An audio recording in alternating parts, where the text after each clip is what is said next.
Chapter 252. The two of them looked at each other for a few seconds. They realized that something was wrong. Si Chuanbai's face was sullen. Originally, Shi Sui's assistant was in charge of these chores, but that person was fired for betraying Shi Sui. After that, Shi Sui came to film Two Under One Roof, and the matter of finding an assistant was put on hold. Shi Sui wasn't the only one he brought along, and he was usually very busy. If he hadn't come over today, he wouldn't have even thought of booking a plane ticket. Although Si Chuanbai didn't say anything, Nan blamed himself. "I'm sorry, I've been dealing with the endorsement of Guoguai recently. I thought you had already booked it. I'll book the tickets now." He opened the ticketing software and found that all the tickets from Nanjing to France had been sold out. What should we do?" Nan was getting more and more flustered. "If we can't make it, won't the cover of the double magazine be ruined?" Si Chuanbai said, "Don't worry, see if there are any flights in the neighboring cities." Nan exclaimed, yes, I'll take a look now." However, unfortunately, the tickets to Country F from the nearby cities were all sold out. It would take 4 or 5 hours to drive to the nearest city where tickets were available, and there were no first class or business class tickets available. The flight to France would take a long time, and it would be very tiring to sit in the economy class. Then, they would have to go for a high-intensity shoot. Si Chuanbai's brows were furrowed so tightly that they could almost kill a fly. Nan looked like he was about to cry. "Book the economy class tickets first, I'll take care of the rest." In the evening, in the live stream of Two Under One Roof, the two agents left after lunch.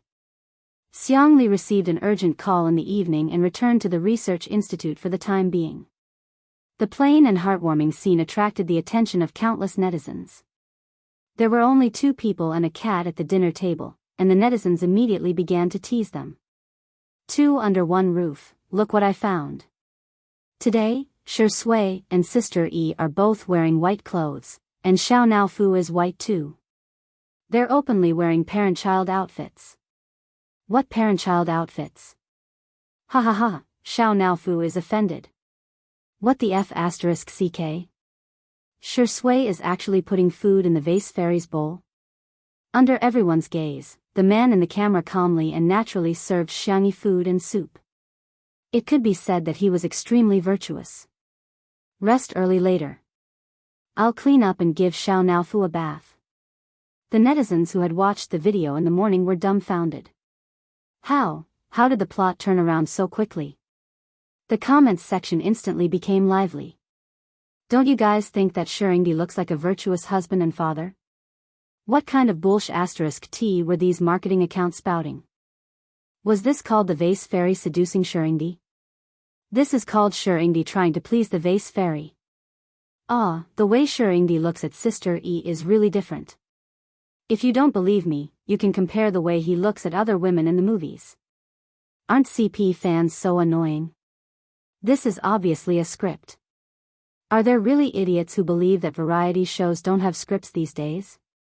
Oh my god, there's a big fan of Shirindi on Weibo called All Is Well Year Round, who wants to stop being a fan. I can't watch the drama anymore. F***ck, this rich woman is super famous in the industry. She's Shirindi's wife fan. Is she going to tear the Xiang actress apart? I'm rubbing my hands excitedly. Although it was a Monday, the traffic was at its peak at night. The netizens who were watching the drama quickly flooded into All Is Well Year Round on Weibo. Half an hour ago, she had posted a long Weibo post filled with righteous indignation. Chapter 253. All Is Well Year Round v. I've been your fan for so many years, and I've accompanied you through your darkest days as well as your glorious days. In the past, I used to think that you were misogynistic and couldn't even act in scenes where you held hands with girls. Even if I knew you didn't belong to me, you wouldn't belong to anyone. But now, I really don't understand why you and a certain female celebrity are being linked together as a couple. To be honest, I don't object to you being linked together as a couple, but you should at least find a decent one. A certain female celebrity. I think it's an insult to the word social climbing. Every time I watch the live stream, my heart bleeds while others are laughing. When I see a certain female celebrity leeching off your popularity like a vampire, I want to rip her face off. But what about you? Not only do you not keep your distance from her, you're even getting more and more intimate with her. Don't you feel sick just from touching her? Or do you insist on linking up with such a woman even if you're going to throw up? What infuriates me the most is the information that others have leaked to me. After your assistant left, you didn't find a new one because a certain female celebrity wanted to be your assistant. She's so delicate and weak, how can she take care of others? How can she take care of you? You're going abroad in 2 days, but you only bought a ticket today, and it's economy class. A few hours of transfer and more than 10 hours of flight. Must you be so mean to yourself? I'm very tired now, really tired. If you continue to link up with a certain female celebrity, I'll consider not being your fan anymore. This blogger had hundreds of thousands of fans and was also quite famous in the fandom circle. The number of comments below soon exceeded 10,000. That's right. Someone finally said what's on my mind. Don't talk nonsense, the vase fairy is just not worthy of being your idol. Where did she get the cheek to say that she wants to be Gij's assistant? Oh my god, she can't even book a plane ticket. Forgive me for being blunt, but she's a moron. I'm crying, why is Gij so pitiful? Did the company force him to do this? I'm really going crazy after seeing the CP fans. How disgusting. Gij belongs to all of us, not that B*TCH. I'm so immersed. The thought of my idol being in love makes me want to kill someone. However, there were also netizens who raised doubts. If you don't understand, just ask. Shuringdi isn't an idol, right? It's understandable that idols are forbidden from dating, but since when are actors not allowed to date? After so many days of live streaming, Xiangyi should be the most polite to Shui.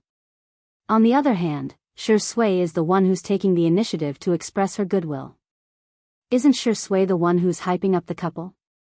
Let's not talk about whether the assistant is real or not.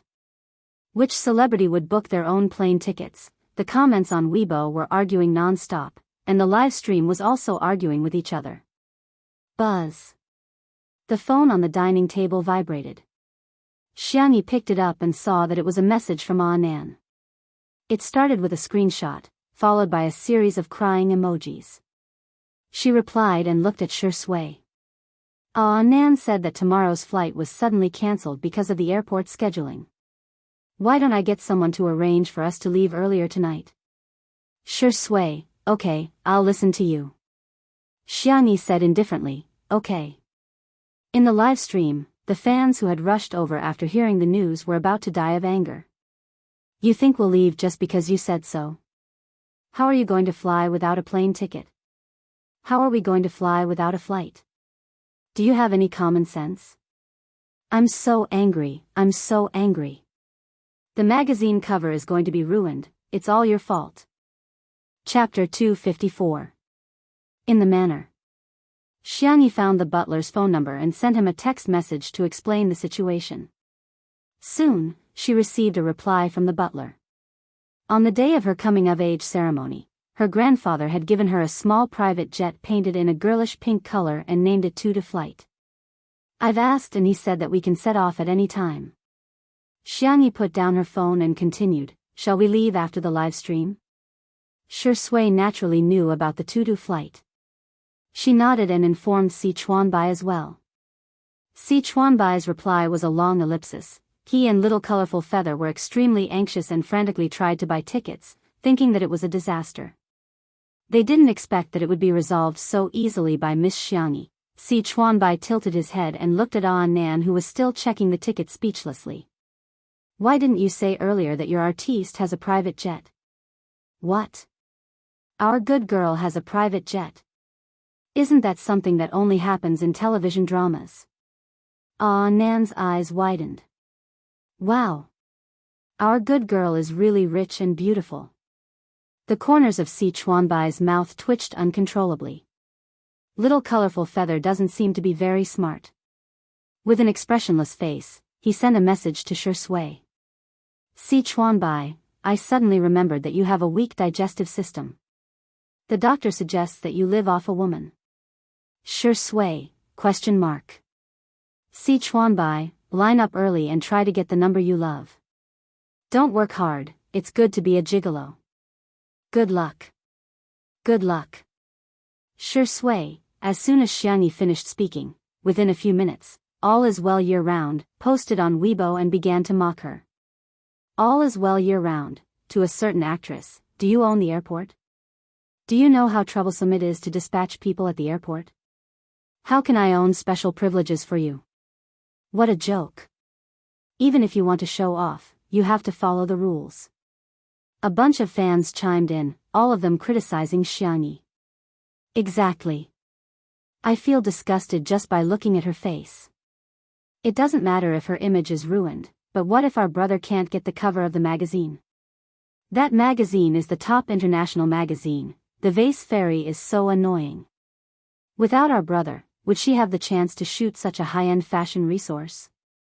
It's fine if you don't cherish it, but you're dragging our brother down.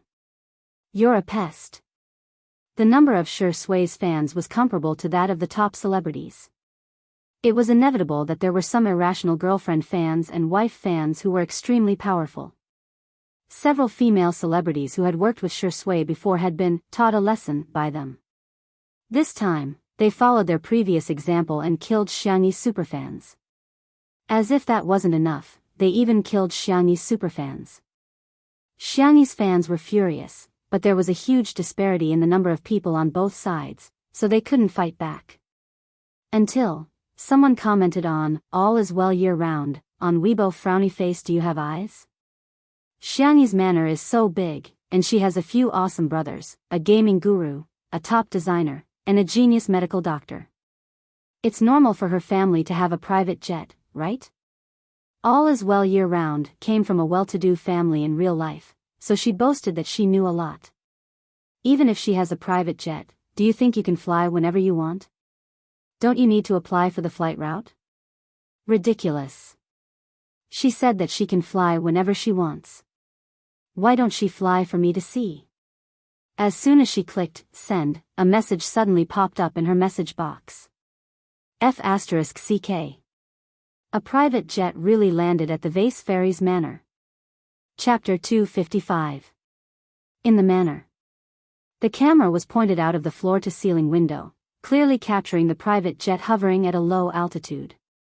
The propeller spun as the jet slowly descended to the ground. It was a pink plane with rabbit ears painted in white in front of the cockpit. There was also a line of English letters on the fuselage, rabbit. There was an uproar in the live stream. I'm getting goosebumps. Is this the daily life of Ms. Perfect? Rabbit? Tutu flight? Ah, Tutu is on Tutu flight, she's so cute. Ha ha ha, our sister Yi's face slapping may be late, but she'll never miss it. Someone uploaded the Weibo post about the flight route application to the live stream. After Li Jianyu saw it, he was a little curious and couldn't help but ask, Sister E, don't you have to apply for a flight route for a plane? Can your Tutu flight fly to France? Xiangyi, Uncle Butler is in charge of this. It seems that he has to apply for a flight route and airspace in one go. Then, regardless of whether he's flying or not, he will send out a flight plan every day. That way, he can fly whenever he wants. However, apart from the annual family trip, she didn't usually use the Tutu flight. The netizens in the live stream, got it.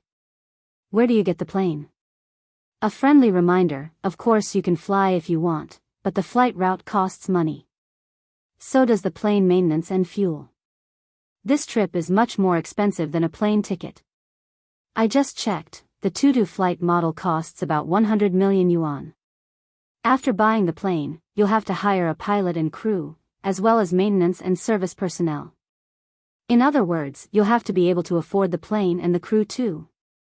On Weibo, All Is Well Year was immediately mocked. Looking at the mocking comments made by the netizens, she was so angry that she smashed her phone. She had liked Sure Sway for so long and had done so much for her, but why did Sure Sway have to let her down? Originally, she felt a sense of superiority when compared with Xiangyi. She was just a female celebrity. How could a variety star who was hated by everyone on the internet compare to her?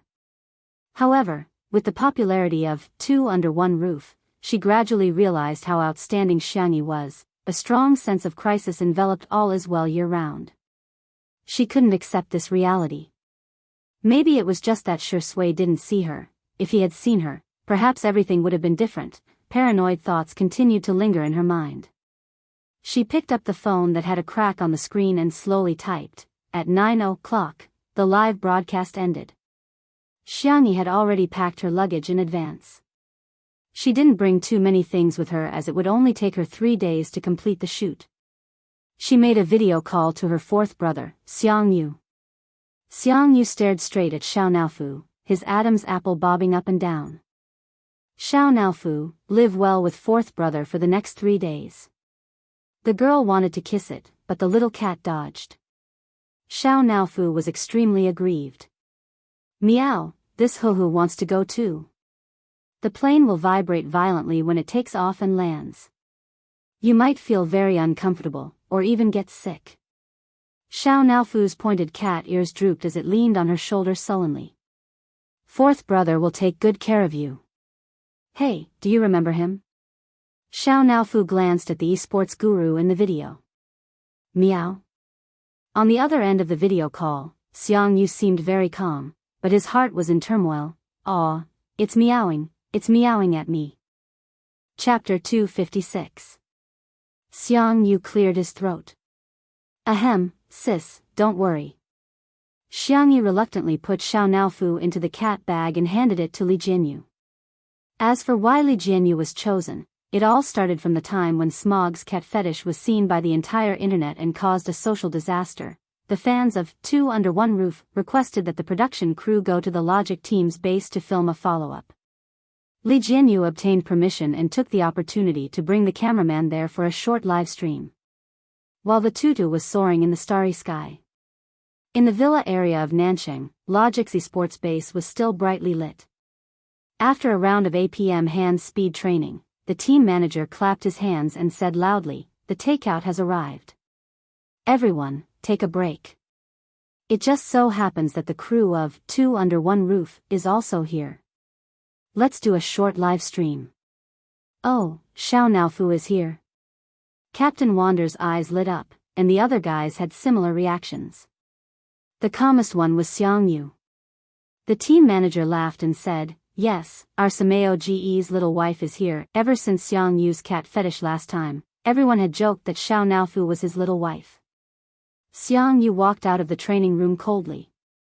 In the spacious living room, Li Jianyu and the others had finished adjusting the equipment and happened to film Xiangyu. The live stream room was bustling with noise and excitement. Ah, it's Sameo Gu. Look at you guys calling him Sameo Gu so much, I can't remember his English name anymore. Big Brother looks so cool in black. Who would have thought that Big Brother was a cat fetish maniac? The cat bag was placed on the ground and Li Jianyu unzipped it. Xiao Naofu stuck out half of its head cutely. Its pointy cat ears trembled and its clear sapphire-like eyes stared straight at Xiangyu. The young esports god paused for 2 seconds before walking over with one hand in his pocket. He looked down at the soft white cat condescendingly. Xiao Naofu, listen to me. Nothing can be accomplished without rules. Kittens should behave like kittens. First, eat at a designated place and don't climb onto the table. Second, sleep in your own nest and don't climb onto the bed. Third, every player here is busy. Don't disturb your brothers during training. Fourth. After a dozen or so lines, Xiangyu finally stopped and asked coldly, "Have you memorized them?" Xiao Naofu meowed obediently. Meow meow meow, I know. In fact, Xiao Naofu's inner thoughts were, "Heh, a poop picker dares to talk so much to this hoo-hoo? Do you believe that this hoo-hoo's most smelly poop will suffocate you to death?"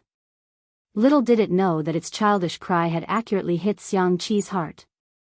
"Oh, it is so lovely." The next second, Xiao Naofu nimbly jumped onto the dining chair, and with a second jump, landed on the dining table. Its meaty little paws scratched the plastic bag containing the takeout twice, sniffed it curiously, and pushed it away in disgust.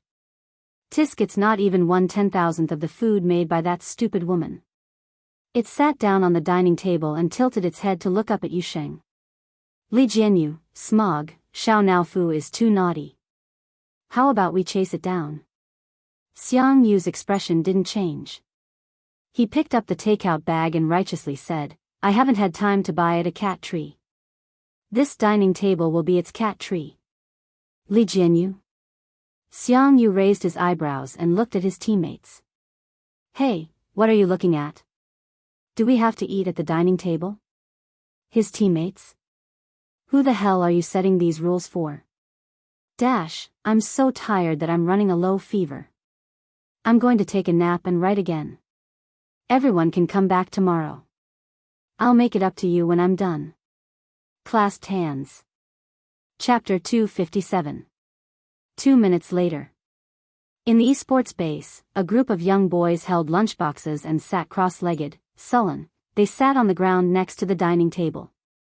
Xiao Naofu occupied the entire table with an open can of luxurious meat, a bowl of warm goat milk, and a few small dried fish in front of it. In the live stream, as expected of Sameo Gu, his cat's slave nature has been exposed. Xiao Naofu, I heard you're going to set rules for me. Where are the rules? Ha ha ha ha ha, I'm laughing so hard that the geese in the yard are squawking with me. Some netizens also argued, am I the only one who thinks there's something wrong with Xiang Yu? Cats are just animals, why should they be allowed to sit on the dining table?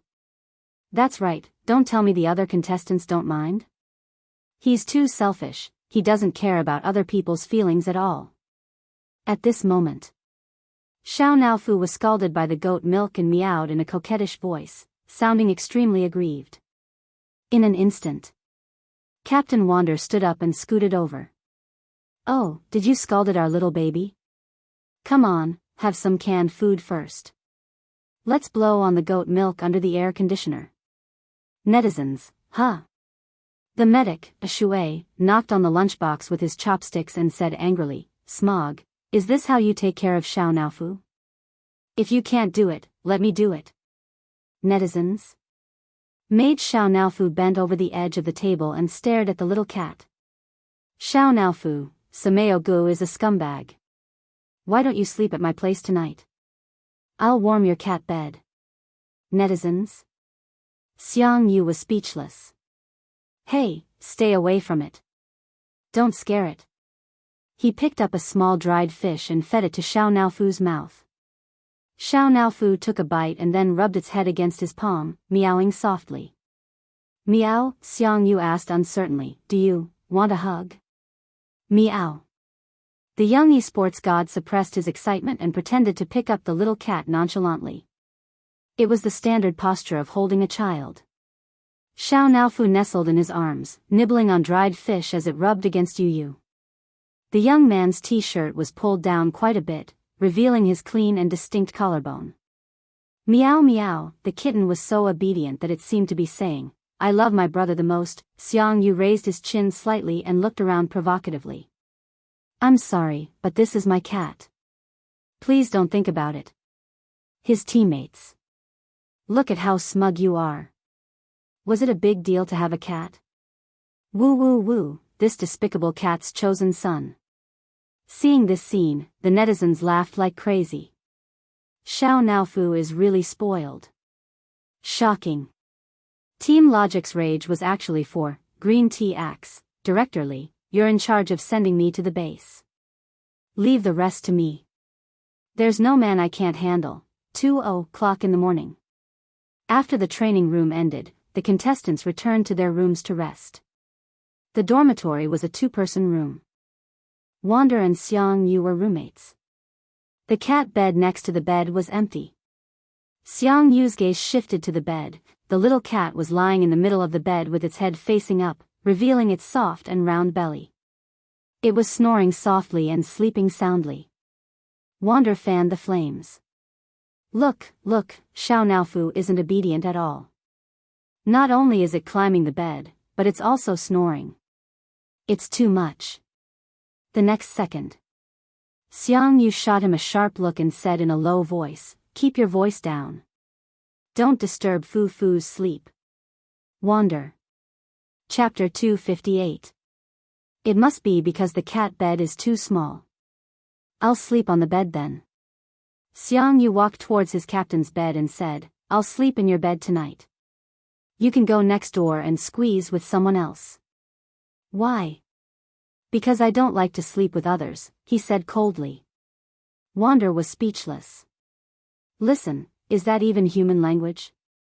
Meanwhile, All Is Well Year Round posted a message on Weibo in the middle of the night, expressing her intention to commit suicide.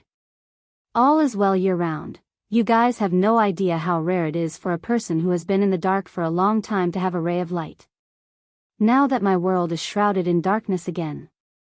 Perhaps, it's time to end all this pain. When the netizens who were surfing late at night saw this, they quickly rushed to comfort her. Sisters, don't let your imagination run wild. You're the cutest. Are you hungry? I'll order you some supper, okay? Are you suffering from depression?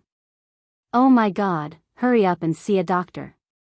All is well year round, replied a few of the comments, full of dejection. I hate myself like this. Maybe she's the most suitable for him. But I'm still so worried about him. I'm worried that he'll have a hard time. I've doted on him for so long, I can't bear to see him suffer even a little. She posted a picture, which showed the city Shui and Jianghu were going to. Due to the recent food festival, all the hotels were packed to the brim. After being incited by her, the fans immediately got angry again. They can't even book the plane tickets. Can that be *tch book a hotel? The thought of Jianghu taking a 10-hour flight to a foreign country without even a hotel to stay in. Is he going to sleep on the floor at the airport? I also heard the news from Xingchen Entertainment. The Vase Fairy even took the initiative to ask to be Shirsui's assistant. Jianghu didn't reject her out of courtesy at that time. She wouldn't take advantage of Xiangnu's gentleness to hurt him so recklessly, would she? After a night. The netizens who woke up early habitually opened Weibo. The name All Is Well Year Round was on the hot search list, so many people clicked on it. When they saw her post on Weibo and the strange imagination in the comments, everyone was dumbfounded. Xiao Hua was an office worker and wasn't very interested in chasing after celebrities. After watching Two Under One Roof for 2 days, she had a good impression of Xiangyi and couldn't help but type frowny face, even if you can't book a hotel, you can still sleep on the plane. Aren't you guys thinking too much? Unexpectedly, the moment this comment was posted, it was called out by All Is Well Year Round. He deserves all the good in the world. You don't know anything. Smile, with just a few sentences, he successfully set the pace. Soon, Xiao Hua was scolded by his fans. Hee, the Vase Fairy's whitewashing dog? Don't bother, she won't be able to clear her name. You can leave now. Why should our brother suffer because of her? Who asked her to say that she wanted to be our brother's assistant? In the beginning, Little Blossom tried to reason with them, but he realized that these people wouldn't listen at all.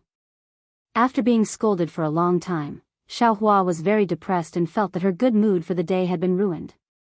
She was really speechless about the behavior of All Is Well Year Round that led to online violence. In the next second, she received a message from her best friend who was studying abroad.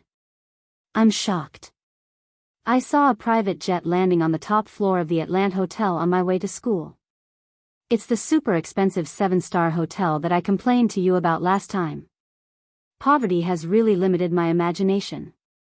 Chapter 259. There were still a few more stops before the train arrived.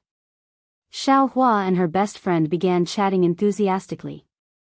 Little Fafa, Little Fafa, the hotel where the cheapest room during off-season costs a few thousand yuan. All the rooms are 2-story suites, and the paintings on the walls are authentic. I love hot pot, yes. There are royal suites, presidential suites, and so on. It's just like the Mary Sue TV series we used to watch. There are butlers, chefs, and waiters. I love hot pot, woo, this plane even has rabbit ears. It looks so good. Sister, quickly become a rich woman and keep me. I want a pink plane too. I love hot pot, picture, so cute. Xiaohua sighed. She swiped her finger to select an emoji pack. Suddenly, she thought of something and clicked on the picture sent by her best friend. She zoomed in, and the English letters on the plane came into view. Rabbit. Tutu flight? Isn't that the private plane that Xiangyi and Sheringi took? Xiaohua! Exclamation point. She switched to her Weibo page and posted the picture in the comments section of All is Well year-round. She then imitated the sarcastic tone with the caption frowny face. No way, right? Do you guys only know how to choose 4-star and 5-star hotels? Hee, have you guys forgotten that there's the only 7-star hotel in the world in a city?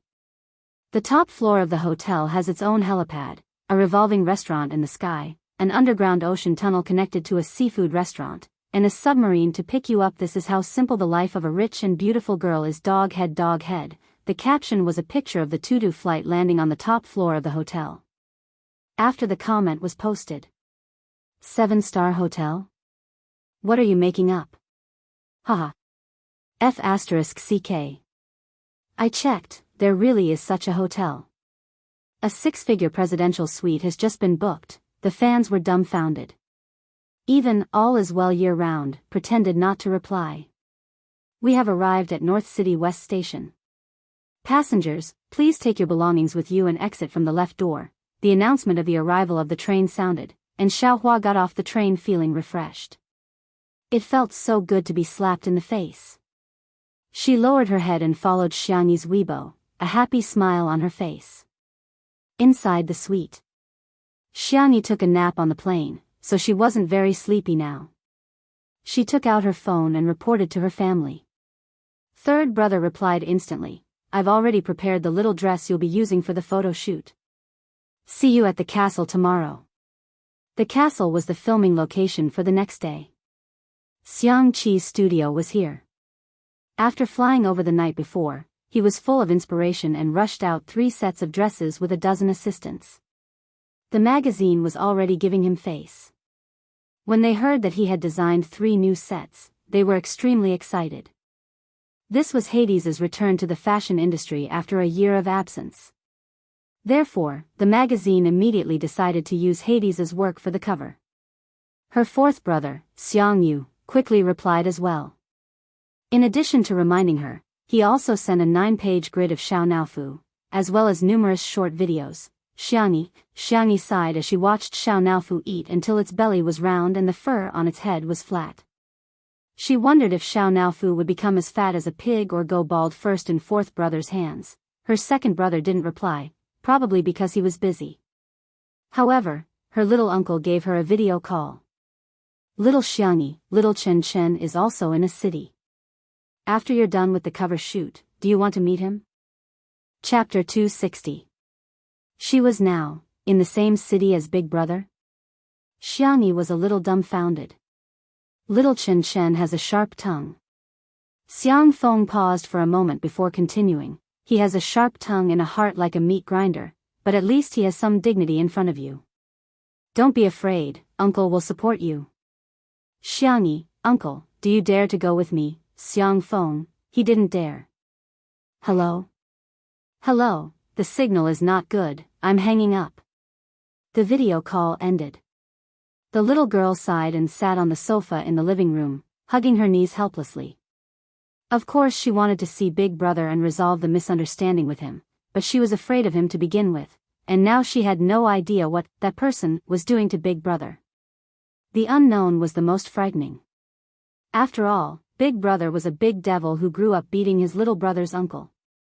Not to mention other things, his fighting strength was really fierce.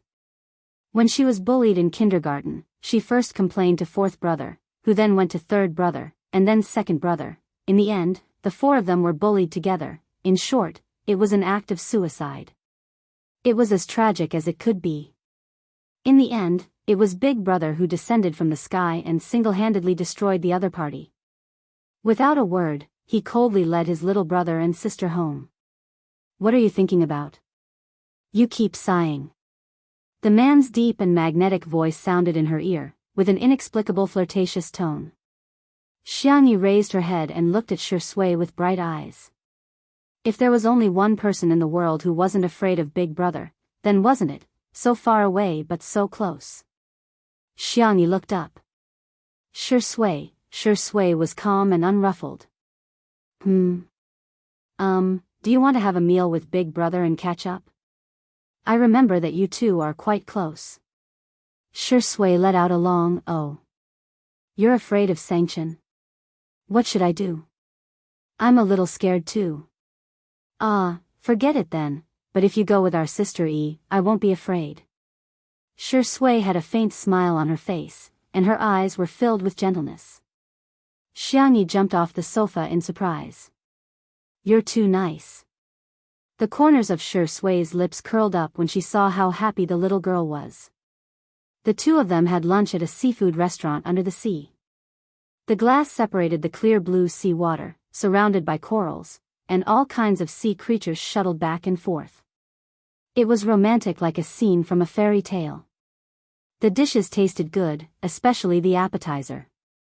Xiangyi tasted a unique aroma.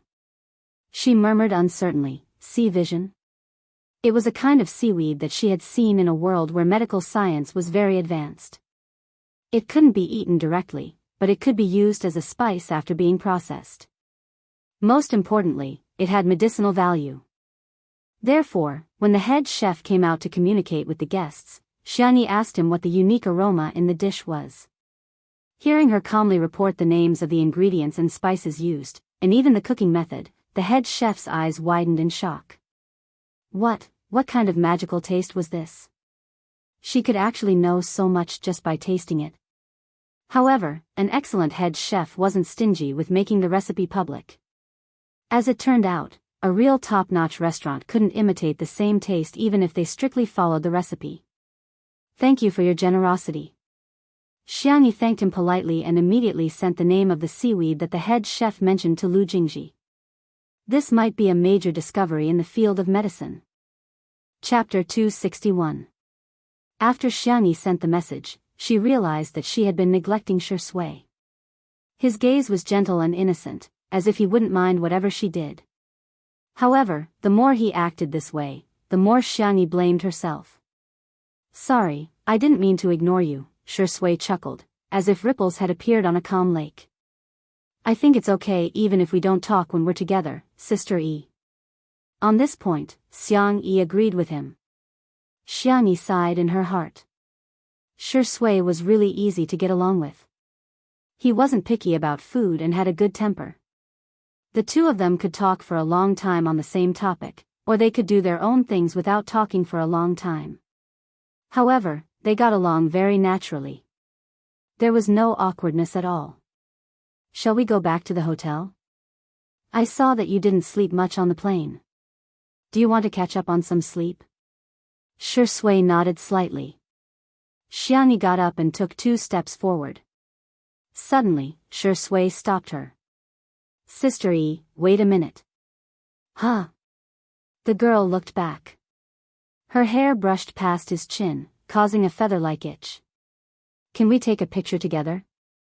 Shui asked. Okay, then I'll stand a little further away.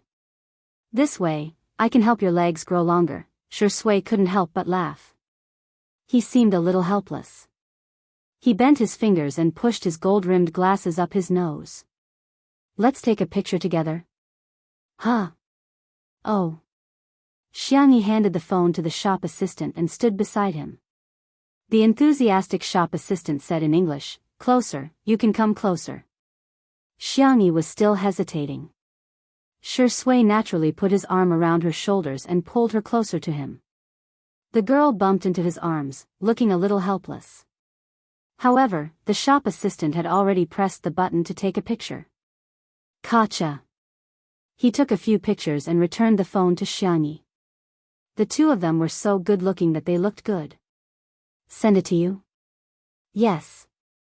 Xiangyi opened Shui's WeChat and saw the word Zai appear in front of Shui. Xiangyi. Public execution was the most merciless. I'll change it right now. Xiangyi pretended to be calm and typed in the pinyin of Shui. The first word that popped up was Shui.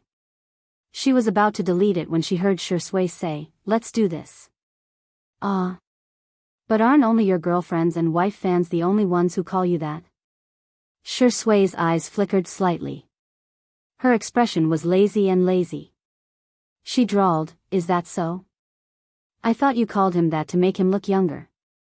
This logic didn't seem to be wrong either. Do men also care about their age? Thinking of this, Xiangyi suddenly understood. Shui is having a midlife crisis? In order to take care of his sensitive feelings, Xiangyi set his nickname to Shui, and even comforted him. "You're very young, to begin with."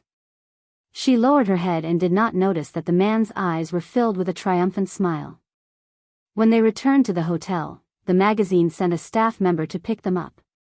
The creative director briefly talked to them about the proposal for the next day's shoot, The Princess and the Vampire.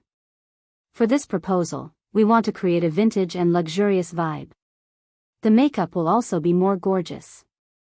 The set is set in a viscount's castle, which has hundreds of years of history." Before he finished speaking, the creative director's cell phone rang. He apologized and answered the call. More than 10 seconds later, his face suddenly changed. "What? The director of the castle doesn't allow us to shoot?" Chapter 262. No one knew what the person on the other end of the phone said, but the creative director's face became more and more sullen. After hanging up the phone, he squeezed out a smile that was uglier than crying at Shui and Xiangyi. "I'm afraid we have to change our shooting plan."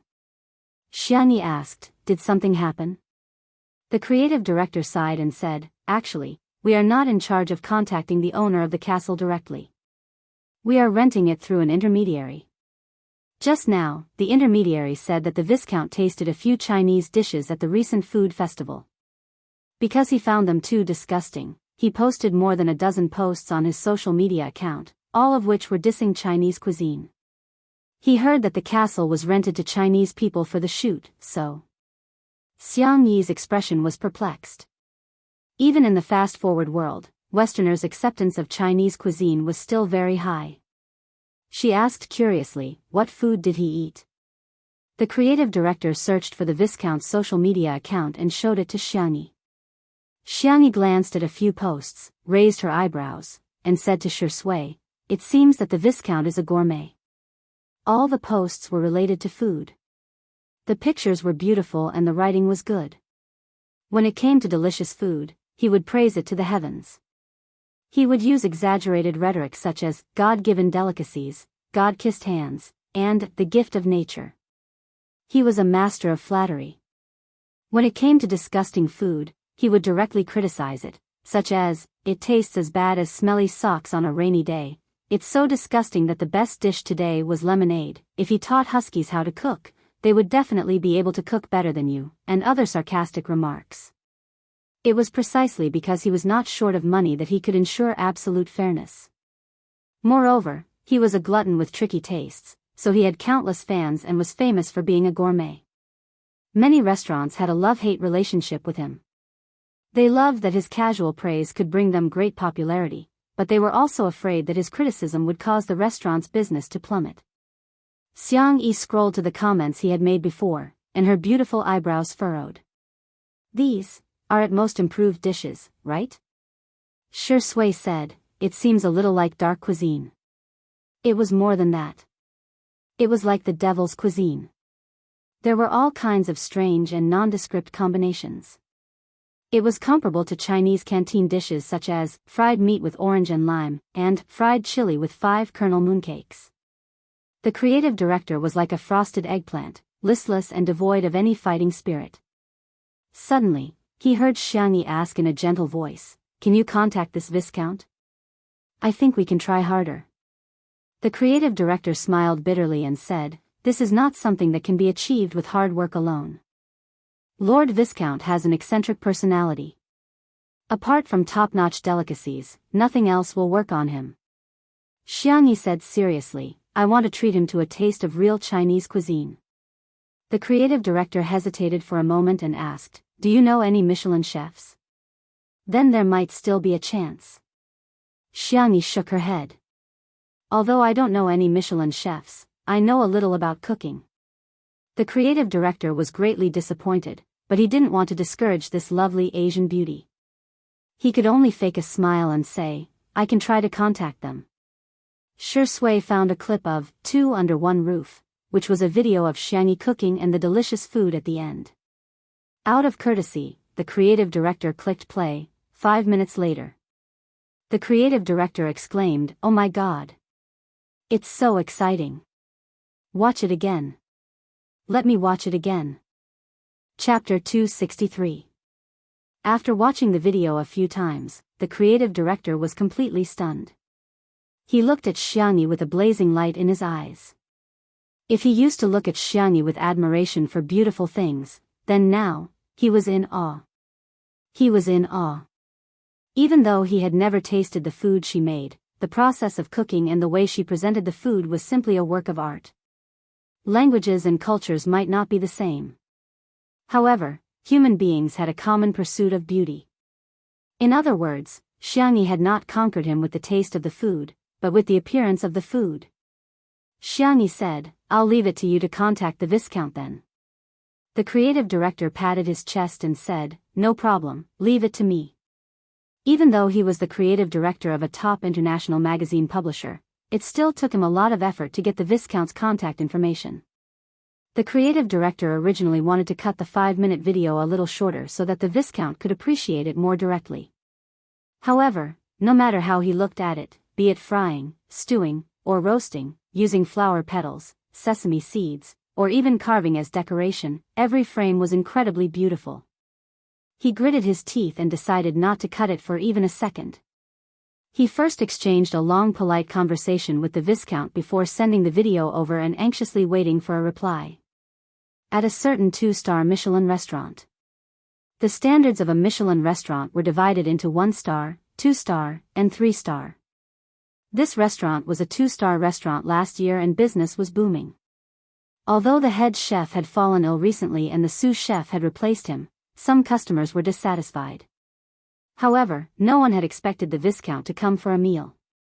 The boss panicked and ordered the head chef to provide the best and freshest ingredients while he hurried to the wine cellar to get a bottle of good red wine. The appetizers, main dishes. The more the Viscount ate, the more sullen his face became. When the last dessert was served, he only took a small sip with his spoon and did not touch it again. The head chef hurriedly came out, trembling with fear. "What do you think of today's dishes?" The Viscount sharply commented, "They blindly pursued expensive ingredients and gorgeous presentation. Even the desserts were sprinkled with edible gold foil, but the taste was terrible. The combination of red wine and the dish are incompatible, unable to blend together. Instead, it adds to the astringent taste of the dish." A 2-star Michelin restaurant is a restaurant that is worth taking a long detour to visit. The chef's culinary skills are excellent. But in my opinion, it's not even as good as a hamburger from a roadside stall. The head chef was so ashamed that he couldn't raise his head. When he saw the Viscount take out his phone, the nearby shop owner almost fainted. It's over. The restaurant is over. Who would have thought that? The Lord Viscount seemed to have opened a video and stared at it for a few seconds with a lack of interest. Suddenly, his eyes widened and he became engrossed in the video. 5 minutes was undoubtedly a trial for the head chef and the boss. The corners of the Viscount's mouth curled up as he hurriedly got up and left. After waiting for a while, he didn't see the Viscount give their restaurant a bad review on social media. "Woo woo woo, our restaurant is saved." The boss cried tears of joy. He finally realized that for a restaurant, taste was the most important thing. "Let's close the shop first. We'll reopen after our head chef recovers." On the other side. What? Live stream cooking? Chapter 264. Xiangyi was a little surprised. Yes, this is a request made by the Viscount. He wants to see the process of cooking the delicacies, and... The creative director stammered, unable to continue for a long time. Xiangyi asked, "What's the matter? Does he have any other requests?" "He wants you to have 1 million viewers in the Moon live stream." The creative director felt that the request was too unreasonable. The Moon livestream was a software from France, and most of the viewers were locals. The livestream industry in France was not very developed, and 1 million viewers was really an astronomical figure. If it were a local celebrity, they might be able to achieve it. However, Xiangyi and Shui were not very popular overseas. How could they possibly achieve it? The Viscount is obviously making things difficult for us. He's not just eccentric, he's perverted. Shui raised her eyebrows and asked, 1 million? The creative director said with a sullen expression, yes. Why don't we change to another venue? There's a winery that's not bad, but the filming plan may have to be rejected. Xiangyi and Shui looked at each other smilingly while Shui seemed to be deep in thought. Are you sure it's just 1 million? Don't you have any other requests? This is already an impossible task. If there are any other requests, the Viscount won't be human. To his surprise, Xiangyi nodded calmly and said, that's good. Actually, 1 million was a difficult task for anyone. Xiangyi felt that she couldn't do it alone because she didn't seem to have many fans. However, she had Shui who had his own fans. He should be considered a cheat, right? Shui said, please help us prepare the equipment for the live stream. The creative director sighed and said, okay. These two pitiful Asian beauties are probably going to suffer a huge blow. The live stream began. The creative director used his connections and asked a few of his friends to help forward the live stream so that the number of viewers in the live stream would not be 0. The current number of viewers in the Moon live stream was 579. This number might not be considered much in China, but it was considered a good figure in France. He did not forget to send the link to the live stream to the Viscount. 10 seconds later, a notification popped up on the phone. It was the Viscount who had sent a link to the live broadcast room using his account. Not long after, the number of viewers jumped to 3,804. Creative Variety Show called it unbelievable. Lord Viscount was indeed a famous gourmet. This rallying power was truly amazing. Shui, I'll post something on Weibo. Xiangyi, then I'll forward it. Typing is too troublesome. Although the creative director did not understand what the two of them were talking about, he smiled bitterly when he saw the pitiful Shui fiddling with her cell phone, followed by the pitiful Xiangyi. He had heard that Chinese celebrities had a lot of fans, but he did not know how many fans these two could attract. 10,000? Or, at most, 20,000. The creative director closed his eyes, and when he opened them again, he was stunned. The number of viewers had actually become 205,864. Creative director? Was he seeing things? Or was he hallucinating? How could it have doubled to 200,000 in the blink of an eye? It took him half a minute to confirm that there were really 200,000 viewers. However, why didn't the number change at all? In the next second, the numbers that had been stuck for a long time were refreshed. The long string of numbers blinded the creative director. Current number of viewers, 5976531. Chapter 265. More than 5 million viewers, almost 6 million. How is this possible? One had to know that Country F's Top Awards banquet only had about 10 million viewers. However, these two Asian beauties managed to reach 6 million viewers in just a few minutes. It's fake. It must be fake, the creative director was worried. Did these two people hire hackers to change the number of viewers in the live stream to please the Viscount? This kind of clumsy technique will definitely be discovered. The phone screen suddenly turned black and the live stream software retreated. The creative director froze for a moment and felt guilty. Could it be that we've been discovered? Is that why Moon banned our live stream? He opened the chat box with the Viscount and tried to salvage the situation. Before he could think of a way to redeem himself, the Viscount calmly sent him a message. Moon livestream is arranging for programmers to repair it. The creative director was dumbfounded. Repair it? Repair what? Not long after, Moon livestream released an official statement, which solved the creative director's confusion. Moon livestream, due to the excessive amount of new traffic, the app is unable to host. It is currently under repair. All users can use the web version for the time being. We apologize for the inconvenience. The creative director was speechless. He looked a little dazed. So, the data isn't fake? When he came back to his senses, he was speechless. The way he looked at Xiangyi and Shui suddenly changed. Did these two people use a cheating device? They just casually started a live stream and they have so many fans. Unbeknownst to them, Shui was indeed extremely popular, and Li Jianyu and Xiang Feng had also added fuel to the fire. When Li Jianyu reposted Shui and Xiangyi's posts on the official Weibo account of Two Under One Roof, the fans of the show flooded in. Xiang Feng was even more direct. Xingshan Livestream had a strategic partnership with Moon Livestream, and as her uncle, how could he not support his niece? Hence, not only did Xingshan Livestream repost the post, but they also provided a link on their official Weibo account, which allowed them to jump directly to Moon Livestream's webpage. With the combined efforts of several parties, the traffic generated directly crashed Moon Livestream's app. Fortunately, the webpage was still passable, but it was a little laggy. The presidential suite was fully equipped. Xiangyi lowered her head to prepare the ingredients on the clean and spacious countertop. Shui helped her with some simple tasks and chatted with her. She could be called the most dedicated streamer. Good afternoon. The man's smile was gentle and gentlemanly as he interacted with the audience in both languages. The comments in the live stream were flooding in quickly. Ah, Big Brother is so dedicated. You didn't forget to do live broadcasts even when you're overseas. Did you get the resources for the Moon live stream? Our brother Shui is really good at it. She's a superstar wherever she goes.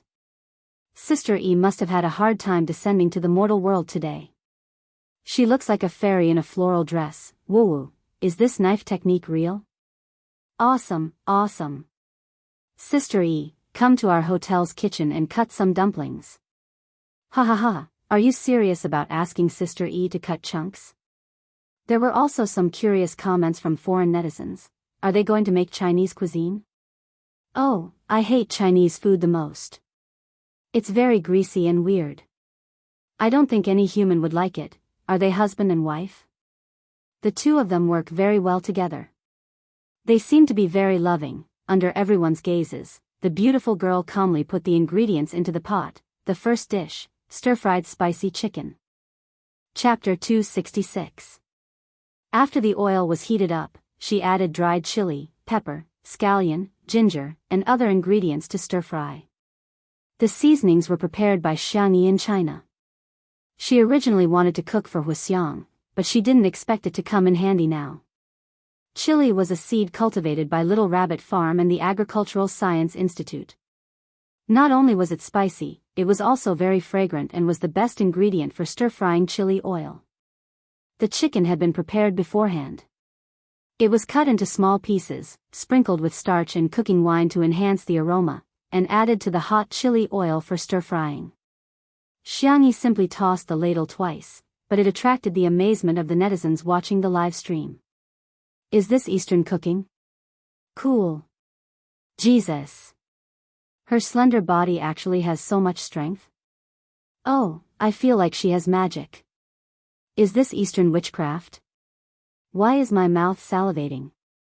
Finally, she added dried chili, soy sauce, and sugar and stir-fried the chicken until it was fully cooked. The Viscount arrived at the hotel. Every time a dish was prepared, someone would deliver it to his table as quickly as possible. The second dish was Westlake fish in vinegar gravy. Since there was no grass carp, Xiangyi used a codfish that weighed about a catty and a half. Westlake fish in vinegar gravy had extremely strict fire control requirements, and even professional chefs would fail sometimes. However, Xiangyi's expression was very calm, and it only took her a few minutes to cook the fish just right. The essence of this dish was the sweet and sour sauce, which was made with fish soup, white sugar, rice vinegar, soy sauce, and starch. It was then slowly poured over the fish and sprinkled with ginger for decoration. The third dish was wensi tofu. Shredded shiitake mushrooms, winter bamboo shoots, and shredded ham were stewed in chicken soup. After boiling, the tofu that had been cut into fine shreds was added. It was a great test of knife skills. The fifth dish, Xiang Yi was extremely fast at cooking, and she was able to prepare the best 2 or 3 dishes at the same time. The netizens were shocked at first, but later on, they went crazy. "Ah, I'm so hungry, Sister Yi, stop. I've already gained a few pounds. Why did Xiang Yi cook so many dishes today?" The child in front of the screen is about to cry. Today's live stream smells so good. Ahem, it's so good. Sister Yi's cooking skills are amazing. Before watching the live stream, I'm not eating, I'm not hungry, I'm on a diet, I have no desire for food. After watching the live stream, F***CK. I'll open the dirty little software now. Heh, I've already made a bowl of instant noodles. The earlier you eat, the earlier you enjoy, got it? As for the overseas netizens, they were deeply shocked by the Oriental cuisine. It turned out that there were so many cooking methods. It turned out that ingredients could be used in such a way. It turned out that Oriental cuisine was so elegant and exquisite. Why does every dish look so delicious? Mysterious Oriental girl. Amazing Oriental cuisine. Did I eat fake Chinese cuisine before? It's completely different from what little elves do. Honey, are you willing to make me a dish? I'm willing to give up everything. When the girl lifted the lid of the last dish, steam rose from the casserole as a classic Chinese dish was simmering in the casserole. Buddha jumps over the wall. Abalone, sea cucumber, pork tendons, scallops, cuttlefish and other sumptuous ingredients were gathered in a pot and simmered with stock and aged wine. The soup base was moist and thick but not greasy. The ingredients were soft, tender, and warm. Through the screen, the rich aroma seemed to be wafting towards them and going straight to their hearts. Gulp. At this moment, regardless of country or region, countless faces in front of the screen stared at the screen with their eyes wide open. Chapter 267. The Buddha jumps over the wall was served to the Viscount. At this moment, the number of viewers in the live stream had reached an astonishing 9 million. Okay, that's all for today's dishes. Xiang Yi was about to take off her apron when she realized that the creative director and the staff were almost drooling. There was no other reason. It smelled so good. It smelled so good. Unlike the netizens who were watching the live stream, they had been overwhelmed by the visual and aroma of the dishes from beginning to end. What was crueler than seeing something but not being able to eat it was seeing and smelling it but not being able to eat it. Xiang Yi understood and said, "Wait a minute, I'll make something for everyone to eat." There were plenty of ingredients and Xiang Yi worked quickly. In the blink of an eye, she had already prepared several dishes and handmade noodles. After cooking them, she topped them with braised beef and vegetables. It was a simple yet appetizing meal. In the live stream, Master X's braised beef noodles, come out and take a beating. Look at how much meat is in Sister Yi's bowl. I want to eat the main dish just now, and now I want to eat the home-cooked dishes too. She's indeed the god of cookery. Oh my god. I think I've really been bewitched. I've already eaten 2 hamburgers, 3 pieces of cheese, and a plate of macaroni, but I still feel hungry. Ah, by the way, there's also this. Xiang Yi took out the milk pudding that she had prepared beforehand from the fridge. After refrigeration, it had solidified and the pale yellow pudding was sparkling with a thin layer of caramel. She cut some strawberries and mangoes to decorate it and handed them to Shui with a smile. Here, this is the half-sugar version, it's not very sweet. You can have 2. Shui's thin lips curled up slightly and he stared at her with his deep eyes. He said in a drawl, "Thank you for your hard work, Sister Yi." The live stream came to an abrupt end, but the fans who stayed in the live stream were exhilarated. Sweets. They're giving out sweets. I'm on the verge of death. It's so untimely and sweet. She remembers his taste. He only has eyes for her. Ah, I can't take it anymore. Medic, come and save me. Give me an injection of insulin. The foreign netizens who were unfamiliar with the couple accidentally misunderstood. Wow, what a blissful couple. Xiangyi distributed the rest of the pudding. After taking 2 bites, the creative director noticed that there was no more pudding left. He said apologetically, Alice, didn't you save one for yourself? Alice was Xiangyi's English name. Xiangyi said, it's okay. I can make more if I want. The creative director gritted his teeth and made up his mind. Enduring the pain, he said, in that case, I can share a side with you. I haven't eaten anything here yet, I have more here. Xiangyi turned around and saw Shi Sui handing her a pudding and holding another one in her hand. Xiangyi was curious. Huh? Why aren't you eating? Have you lost your appetite? Shi Sui said slowly, I'll wait for you to eat together. Oh. As a chef, she was often the last to eat. The feeling of someone waiting for him, and it was pretty good. The little girl lowered her eyes and the corners of her mouth curled up slightly. In the presidential suite next door. Time turned back. Viscount Albert Howard was enjoying the live stream that was projected on the wall while chatting with his good friend opposite him. Chen, is this your sister? The man opposite him was dressed in a tailored black suit with his hair combed back. The moment they saw the outline of his face, the clamor of the mortal world instantly fell silent. It was as if snow had silently fallen from a distant mountain. Chapter 268. The man's facial features were handsome and deep-set, and his eyes were pure black. He exuded a sharp and ascetic aura. He glanced at the screen and said in an indifferent voice, yes. Gossiping was human nature, and Viscount Albert was no exception. She seems to have changed a lot compared to last year. It was as if she had become a different person. Viscount Albert had met Xiangyi once last year. At that time, Sanxian had asked for help from his connections and visited the most famous psychiatrist and neurologist in Country F. At that time, Albert's impression of Xiangyi was quite bad. She's a vain, arrogant, and rude silly girl. However, it seemed that she was doing quite well today. After watching the edited video of Two Under One Roof, he originally wanted to make things difficult for her, but he did not expect her to easily achieve the condition of 1 million viewers. I just don't know how the dishes taste.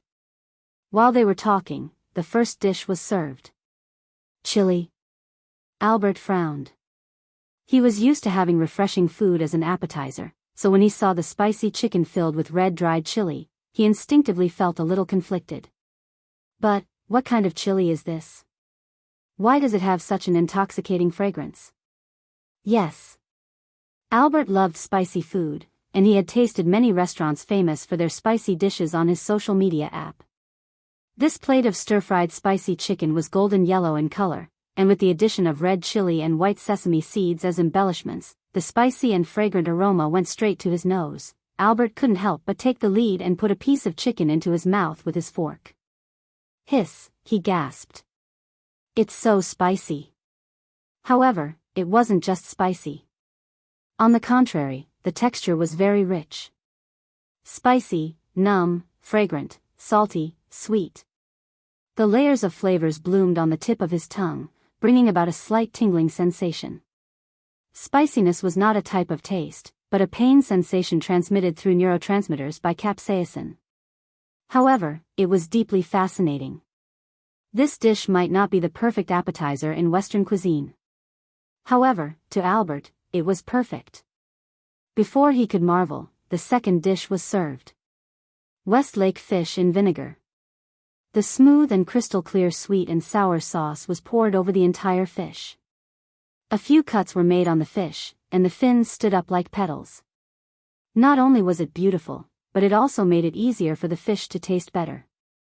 The fish meat was smooth and tender, and it was both sweet and sour. The slightly thick sauce neutralized the spiciness of the previous dish, and the sweetness stimulated the body to secrete dopamine. Albert felt his mood instantly brighten. Incredible. Has she been practicing cooking since she was young? Sanxian tasted it and said coldly, it's just a so-so. She was so heartless. She had been back for so long, but she didn't even send him a message. Instead, She kept calling him big brother and coaxing the other brats. Ha! Albert was confused. Everyone said that he had a picky taste, but he felt that Chen's tongue was the pickiest in the world. Following that was Wensi tofu, which was as thin as a strand of hair. It was a combination of bean products, winter bamboo shoots, shiitake mushrooms, ham, and other ingredients. It was so fresh that one couldn't stop eating after one bite. After that, there was the translucent red dompa meat that was soft but not mushy, the light and refreshing assorted vegetables, the roasted pigeon that exuded a tempting amount of oil, the fragrant and tender Jianghu vegetables. Every single dish was exquisite and delicious. When the last dish, Buddha jumps over the wall, was served, Albert was so excited that his voice trembled. The standard of a Michelin 3-star restaurant is not only superb culinary skills, but it also has to have a selection of excellent wine to accompany the meal, flawless service, and an extremely elegant dining environment. However, real delicacies don't need anything, it just needs to be delicious. Chapter 269. The live stream of Xiangyi and Shui, which lasted for more than 2 hours, went viral on social media in France. All the celebrities reposted it with all sorts of recommendations, such as cuisine from the mysterious East and you can finish 10 hamburgers in 5 minutes. Those comments were forwarded to Weibo in China, which immediately caused a heated discussion. Damn! Shui, impressive. She's trending overseas. Come on, what does Xiangyi have to do with it? They're all fans of Shui, aren't they? What did Shui do? Didn't they just interact with each other for a while? Are you guys blind? Disgusting, vase fairy, please stop sucking our brother's blood. Doesn't your conscience hurt at all?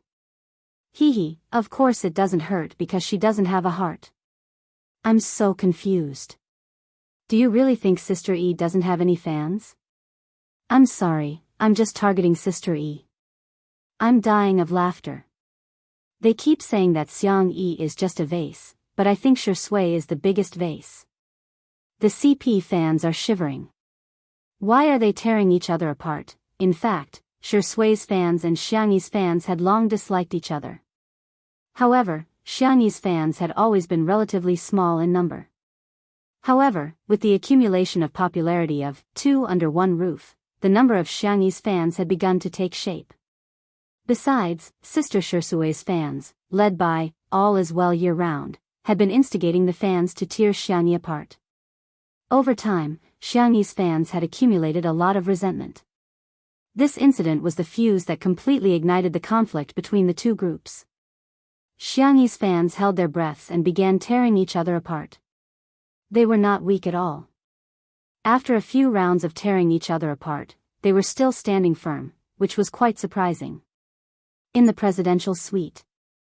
Unlike Viscount Albert's fanaticism, Xiang Chen only tasted a mouthful of all the dishes.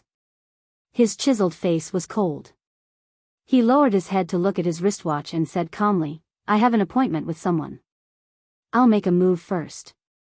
Albert's cheeks were bulging as he looked at Chen Jin in disbelief. Chen, how did you do it? How did you have such a strong immunity to these delicacies? Don't you think it's delicious? Things like immunity, of course, she would get it after eating it a few more times. However, Sanction was too lazy to explain. His next business partner was very important. If Albert had not recognized Xiangyi in the video and insisted on having a taste with him, he would not have wasted his precious time. Nothing can stop me from going to work, Sanction said coldly. As a loafer. Cough, no, a viscount who inherited his family's honor and title, Albert felt offended. Sigh, Chen was good at everything, but he had no interest in life at all. Perhaps, there was nothing in this world that he cared about apart from work. Chen Jin was tall and slender, and his shoulders made his suit look even straighter. His well-ironed black trousers wrapped around his long legs as he strode out of the suite. Buzz. His phone vibrated. He picked it up impatiently and glanced at it, only to see that there was a message notification on the screen. Little Bunny E, can I treat you to a meal? Little Bunny E, my location. Xiang Chen stopped in his tracks. From his sleeves to his collar, he was meticulous and neat. He replied unhurriedly, I'm not free. Huh, she didn't even call him brother. She's really grown up. Chapter 270. Next door. Xiangyi hesitated for a long time. She went from selecting emojis to typing and sending them out. After that, she hid her phone in the corner of the sofa and covered it with a pillow.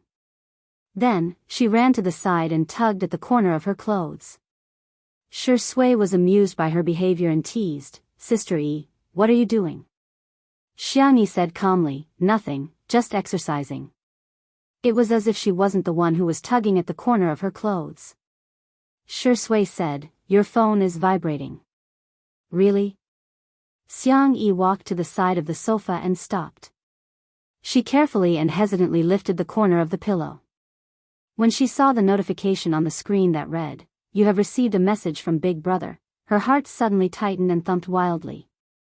She swore that she had never been so nervous before. You don't dare to read it? Shui said with a half-smile, how about I help you read it? Xiangyi asked. How much do you charge? I'll pay you on credit. The girl hesitated. Shui picked up her phone and said, why don't you read it yourself? Xiangyi took a few steps back and said, I promise. A certain black-bellied actor who had succeeded in getting his way narrowed his eyes and glanced at the message in the chat box. The corners of his mouth lifted slightly. TSK, another arrogant guy. What did he say? Xiangyi asked nervously. He said he's busy. I see, for some reason, she didn't dare to read the message. However, with Shui reading it out for her, she didn't feel so scared anymore. Unexpectedly, Shui changed the topic and said lazily, however, he said that he's short of in-flight meals on the way back to China. Xiangyi was speechless. The girl's eyes lit up. I can cook. Help me reply to him. Reading messages is one type of fee, replying to messages is another type of fee. Xiangyi, are you sure you want to upgrade the service? His upturned peach blossom eyes were smiling as he stared at the nervous girl. Xiangyi nodded and said, yes, I can. The next second, Shui pressed down on the voice message. The sleeves of her sweater slid down, revealing a clear section of her wrist bones. Light blue veins protruded from her skin, making her look both aesthetic and sexy. Big brother, I will tell Sister E. Good luck with your work. Xiangyi blinked her long eyelashes, vaguely feeling that something was not quite right. She hesitated for a moment before asking softly, why are you calling him brother? You're even more familiar with it than me, Shui said innocently. Sengchen is a few months older than me. Isn't it natural for me to call him brother? What he said made sense. In China. Just as the Shui sisters and Xiangyi's fans were tearing into each other, a famous food critic posted on Weibo. Yijiashi Diao Yin, recently, I've been following the trend and learning some of the words you young people use. I don't know if I'm using it correctly, but I'll just take it as a joke. First of all, I'll let you know that I'm an uncle fan of the god of cookery at Xiangyi. I wanted to use Uncle Fan, but it sounded like I was scolding her, so I gave up. I haven't watched all the live streams of Two Under One Roof, but I've watched every meal that Xiangyi cooks. Everyone probably cares more about her face and her interactions with other men.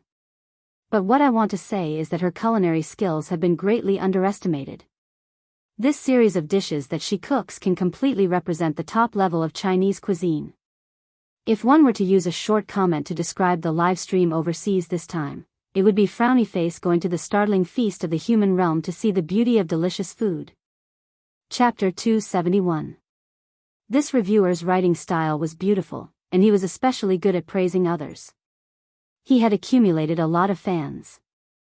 As soon as this Weibo post was posted, Xiangyi's fans were elated. They liked it, shared it, and commented on it, increasing its popularity. Most of the Shui sisters were still very rational, but a small number of extreme girlfriend and wife fans began to diss her in a sarcastic manner.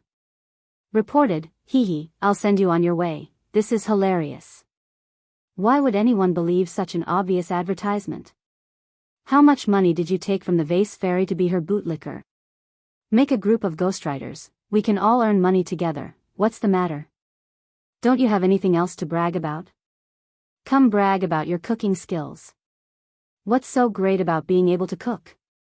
I really don't know what's there to brag about. Eating and drinking probably didn't expect to be attacked as he typed a few question marks in the comments section.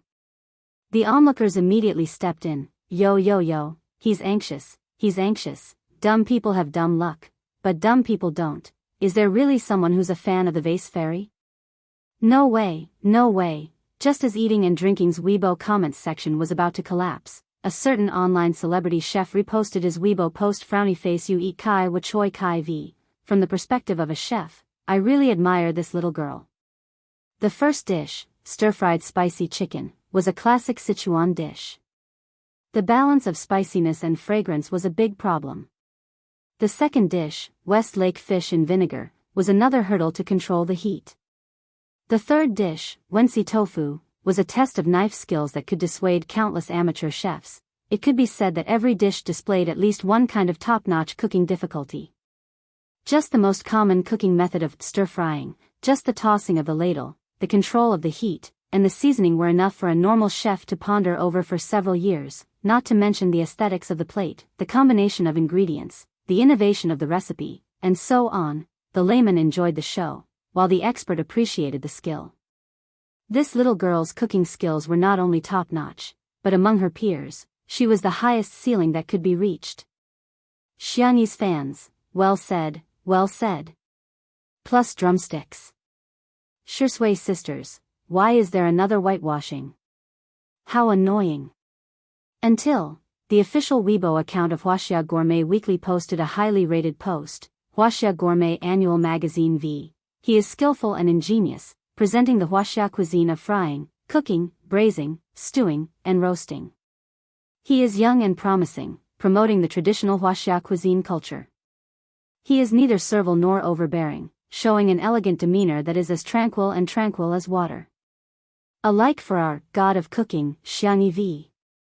At first, there were people who mocked him. What the hell are you talking about? It's bullsh *t, official blogger, are you embarrassed? I feel embarrassed for you. You only have so few fans, yet you're willing to accept a whitewashing draft to make money? However, these people were soon slapped in the face. Wake up, this annual is more awesome than the Michelin Guide. Bullsh *t. Do you know that this is the most authoritative food vein in our country? Let's put it this way. This is a magazine that is only published once a year. The restaurants and chefs selected on it symbolize the official recognition of the China Chefs Association. In an instant, the Shisui sisters were dumbfounded. Is the vase fairy really that impressive? Xiangyi's fans, on the other hand, were elated and exhilarated. Our sister E is so capable. My son is so outstanding, I can't help it. Some Shisui sisters, please have some self-respect. Just a second ago, you ignored Xiangyi, but now, Xiangyi is out of your league. Chapter 272. With the official stamp of approval, the Shisui sisters couldn't criticize her even if they wanted to. Instead, they were ridiculed by passers-by. Some fans were jumping up and down in anger, while others suddenly came to their senses. Why are there so many people praising the vase fairy? Come to think of it, it seemed that, probably, this woman was quite outstanding. Many people turned from anti-fans to fans, and some even turned from anti-fans to fans of the couple on the spot. Country F, that's great. Viscount Albert has agreed to let us use the castle for the shoot. The creative director screamed excitedly. Shisui smiled and said, "Thank you for your hard work." Xiangyi said gently, "I'm counting on you for tomorrow's shoot." Okay, I'll make the arrangements right away." The creative director left happily. Shisui's phone kept vibrating. He took it out and saw that it was another unknown number. He frowned and hung up the call. It seemed that the phone number had been leaked. He had no choice but to turn off his phone for the time being. In China, all is well year-round had changed more than 10 numbers, sending and calling Shisui frantically, but he didn't reply to any of them. Why wouldn't he reply to her? She liked him so much that she had spent a lot of money just to get his phone number. The woman's eyes were full of morbid paranoia. She changed the servant's phone and called him again. However, a sweet robotic female voice sounded from the other end of the phone. Hello, the subscriber you have dialed has turned off his phone. Turned off his phone? How could he turn off his phone? All is well year-round grabbed her hair and screamed in agony. The next day. It often rained in a city, but today was a rare day of sunny weather. An ancient and majestic building stood halfway up the mountain. The extravagant and gorgeous glass-inlaid windows and sculptures reflected mottled light and shadow. Shui got out of the car first and opened the door for Xiangyi like a gentleman. He was chatting with Xiangyi in a low voice when he was suddenly interrupted by a voice. Hey, Shui, stay away from my sister. Xiangyi looked up in surprise and met the eyes of her third brother, Xiangqi, who was not far away. Brother. Xiangqi was dressed so fashionably that even supermodels would be ashamed of their inferiority. He walked towards Xiangyi and pulled Xiangyi behind him. He stared at Shui warily and said, "You're not allowed to talk to my sister." Shui blinked and looked at Xiangyi innocently and pitifully. He lowered his eyes and said to Xiangqi, "Okay, I got it." The moment a handsome, tall, and upright mature man showed a slight weakness, the lethality it brought was many times greater than that of a little puppy. Who could withstand this? As expected, Xiangyi wavered. "Brother, you should be more polite to Shui." Before Xiangqi could answer, Shui chuckled bitterly. "It's okay. I'm used to it." Xiangqi. What the hell? Wasn't this person very arrogant before? He's not a good person. Xiangqi was going crazy. Have you forgotten that he used to practice with Big Brother and bully us? Xiangyi was confused. Ah, did he? Xiangqi suddenly realized that the two demons would occasionally bully his second brother, Xiangli, and him and Xiangyu. They would often bully his little uncle, Xiangyu, however, they had never bullied Xiangyi. Suddenly, Shui tugged at Xiangyi's sleeve and complained in a low voice. "Sister E, he said bad things about me, Xiangqi. Why do you have two faces?" Chapter 273. However, Xiangqi felt that his sister wouldn't fall into such a simple trap. His gaze towards Shui was full of provocation. "Ha, naive. Do you think my sister will believe you?" "Unexpectedly, brother, Shui is a very nice person. You should get along well with him, okay?" The girl looked up at him with clear and calm eyes, and her tone was quite sincere. Xiangqi was speechless. "Can't you tell that he's pretending?" Xiangqi was going crazy and pushed Shui. "If you don't believe me, you can see, when he was young, he had provoked Shui and was beaten to the point where he had to climb up a tree to escape, crying his eyes out. However, this time, Shui stumbled and staggered backward before barely regaining his balance. He pursed his thin lips and looked even more aggrieved. "Sister E, look, he even pushed me, brother." The girl looked fierce. "How could you do that?" Xiangqi was speechless. "Didn't I just F*King push you a little bit? Do you have to be so weak?" Shui blinked with an innocent look on his face. Xiangqi was so angry that he lost the ability to organize his words. He. You. Ah. The men's makeup and hair were done quickly, so they filmed Shui's solo scenes first. Xiangyi was in the dressing room when she vaguely heard screams coming from outside. Xiangqi, who was holding a needle and thread and making the final edits to his sister's dress, sneered. "He's a womanizer who attracts bees and butterflies. He's not a decent man," Xiangyi said. "Brother, you're biased against Shui." Xiangqi glared at her. "Aren't you the one who thinks he's born with a seductive face? I think he's the reincarnation of a male vixen." In short, in the eyes of Xiangqi, the current Shui could be equated with a dog man. "He's not a vixen." Xiangyi defended Shui in a low voice.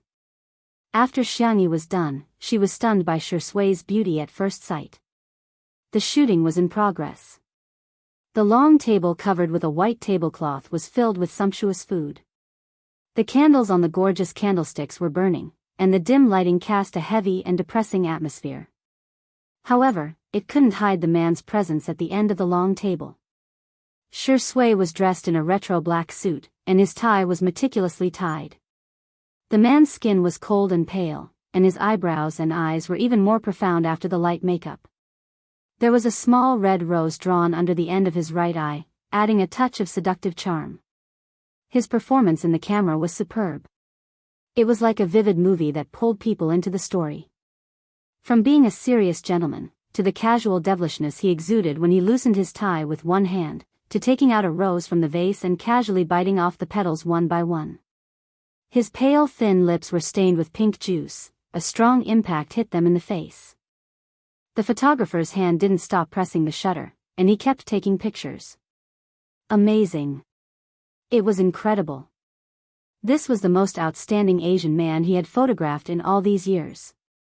However, when Shi Sui inadvertently saw Xiangyi in the corner, his expression suddenly changed. The frivolous and lazy vampire seemed to have fallen into the mortal world at this moment. His gaze was as gentle as the wind rustling the cherry trees in March. He seemed to have realized that he had lost his composure. He lowered his head slightly and looked down, but the corners of his lips unconsciously curled up.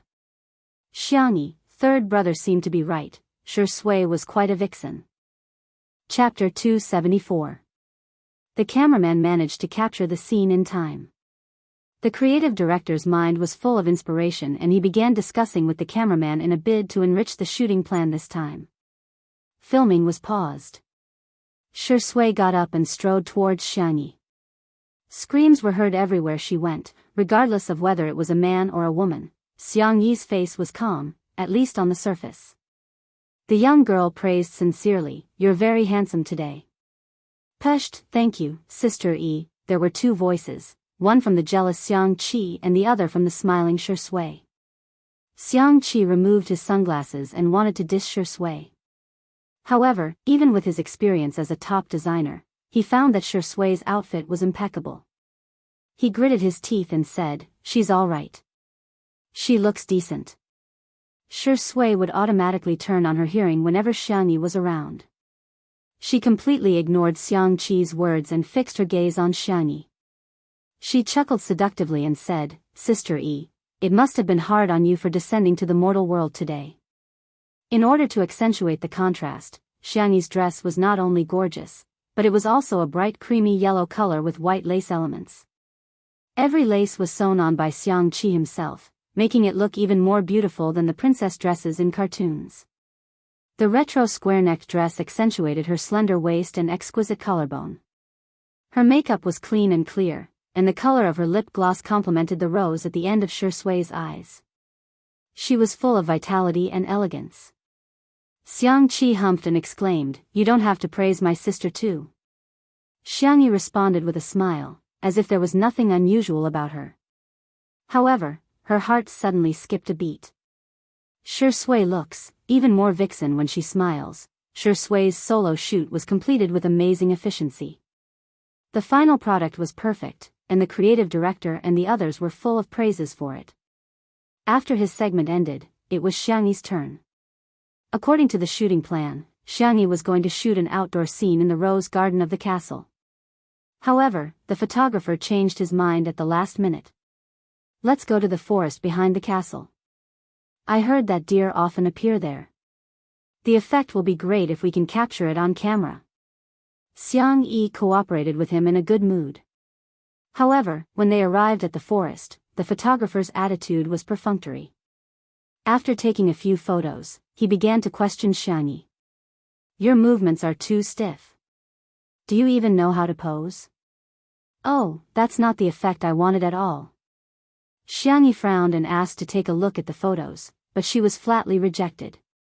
"You are not qualified." After struggling for more than half an hour, the staff were all exhausted. It was inevitable that they would look at Xiangyi with dissatisfaction. Although they felt that there was nothing wrong with Xiangyi's gaze and pose, Steve was a professional photographer. Hence, there must be something wrong with Xiangyi. Steve continuously complained, but when he saw Xiangqi coming over, he immediately shut up. He pretended to take a few photos and said, "Okay, let's take a break." The staff members felt as if they had been granted amnesty. Xiangqi handed his sister a glass of water and even carefully inserted a straw into it. "Why did you take so long?" Xiangyi was a little embarrassed. "Maybe I'm holding them back. I heard that the final product is not very good." Xiangqi frowned. "Don't think too much. Maybe the photographer's skills are not good enough." Steve, who was at the side, looked at the photos just now guiltily. If he hadn't received money from Hades's competitor, he wouldn't have deliberately taken such a poor shot. It's a pity that this little Asian beauty has such a great sense of camera. Chapter 275. However, he had already thought of a way to shift the blame, so Steve didn't panic at all. The shoot continued. This time, with Xiangqi watching from the side, Steve didn't dare to complain, but he chose another method: silence. With a sullen face, he didn't give Xiangyi any hints apart from opening the door. The atmosphere became more and more suffocating and unbearable. During the second break, the crew was really exhausted. If they were tired, it would be fine if they could get some results. However, they were so tired that they couldn't even look at the photos. This kind of tiredness was meaningless. Some people couldn't help but complain on social media. Coincidentally, international surfers saw this post and reposted it back to China. Sheng sheng buluo gua buluo buluo buluo buluo buluo. I found a smurf account of a fashion magazine staff member of MYSTYLE. Her performance is terrible. After working for half a day, there isn't a single photo that can be seen. The photographer wanted to shoot deer, but when she went into the forest, not a single deer showed up. I think she's a cursed girl. Let's be honest. Not only is Xiangyi unlucky, she's also a fashion black hole, right? As soon as this Weibo post was posted, someone immediately retorted, "Sister E is a fashion black hole?" Come on, her red carpet appearance at Tomato Entertainment's annual gala was perfect. People call her a vase fairy every day, which actually means that her looks are really good. There were also people who gloated, "Looks don't equal temperament." Some people are just nouveau riche no matter how much they promote themselves. For an international fashion magazine like MYSTYLE, what they want is a sense of high-end fashion expression, okay? Not everyone has that. With the attention of passers-by, this Weibo post slowly became popular. When the Shisui sisters saw it, they couldn't help but criticize it again. It wasn't easy to find something to criticize, so of course, they couldn't miss it. At the castle, Viscount Albert invited a guest to dinner. It was the editor-in-chief of MYSTYLE, Miss Sophia. He had been pursuing Sophia recently. After the two exchanged pleasantries, he tried to invite Sophia to go hunting together. Although we haven't seen deer in recent years, we can still hunt pheasants or rabbits. If you're interested, we can go on horseback. Sophia smiled and turned him down. She took off her plain, wide-brimmed hat and asked the creative director about the progress of the shoot. This is Sui's solo photo. The creative director showed the photo to Sophia on the computer. The photo had not been edited, but it was stunning enough. Sophia nodded her head in satisfaction. She had a feeling that this issue of the magazine would sell well. Where's Alice's picture? She and Hades were good friends. This time, the double magazine cover was also a favor to Hades. She knew that Xiangqi and Xiangyi were siblings. The photos haven't been sent over yet. Actually, some of the photos had been uploaded, but none of them were presentable. The creative director was disappointed, but he also wanted to secretly buy some time for Xiangyi. Perhaps, Xiangyi would be able to get into the groove. He was worried that Sophia would replace Xiangyi after seeing those trashy films. As the big boss, Sophia was gentle in her daily life, but she was resolute in her work. She was the famous Iron Blood Empress. At this moment, the photographer, Steve, returned. At the thought of the huge sum of money that he was about to receive, the corners of his mouth curled into a smile. However, when he saw Sophia, his expression instantly froze. Big boss, why is she here? Chapter 276.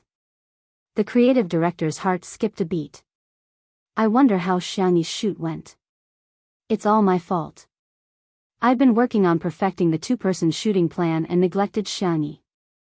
Sophia said calmly, let me take a look at Alice's photos. The photographer hesitated for a few seconds before taking out the DSLR's memory card. His hands were trembling slightly. He imported the photos and previewed them. A set of trashy photos appeared in front of everyone. The creative director secretly cursed. It's over, it's over. Sophia is probably going to fly into a rage. He did not expect Sophia to just quietly look at a few hundred photos. The photographer felt lucky and thought that maybe Sophia didn't see through his tricks. If he could take good photos of the models, he could also take bad ones. It wasn't the first time he had used this trick, so he was very skilled. Not only did it show his superb photography skills for lighting, portraits, and sceneries, but it also made the people look lifeless and stiff. He also tried to capture Xiangyi's inappropriate expressions or movements, but the girl's facial expression was very well managed. Her gestures were elegant and proud, completely in line with the image of the little princess. He didn't manage to take any ugly photos. The staff came over to take a look. When they saw the superb but ugly photos, they immediately felt resentful towards Xiangyi. Without comparison, there would be no harm. If Shi Sui's photos were stunning, then hers was simply shocking.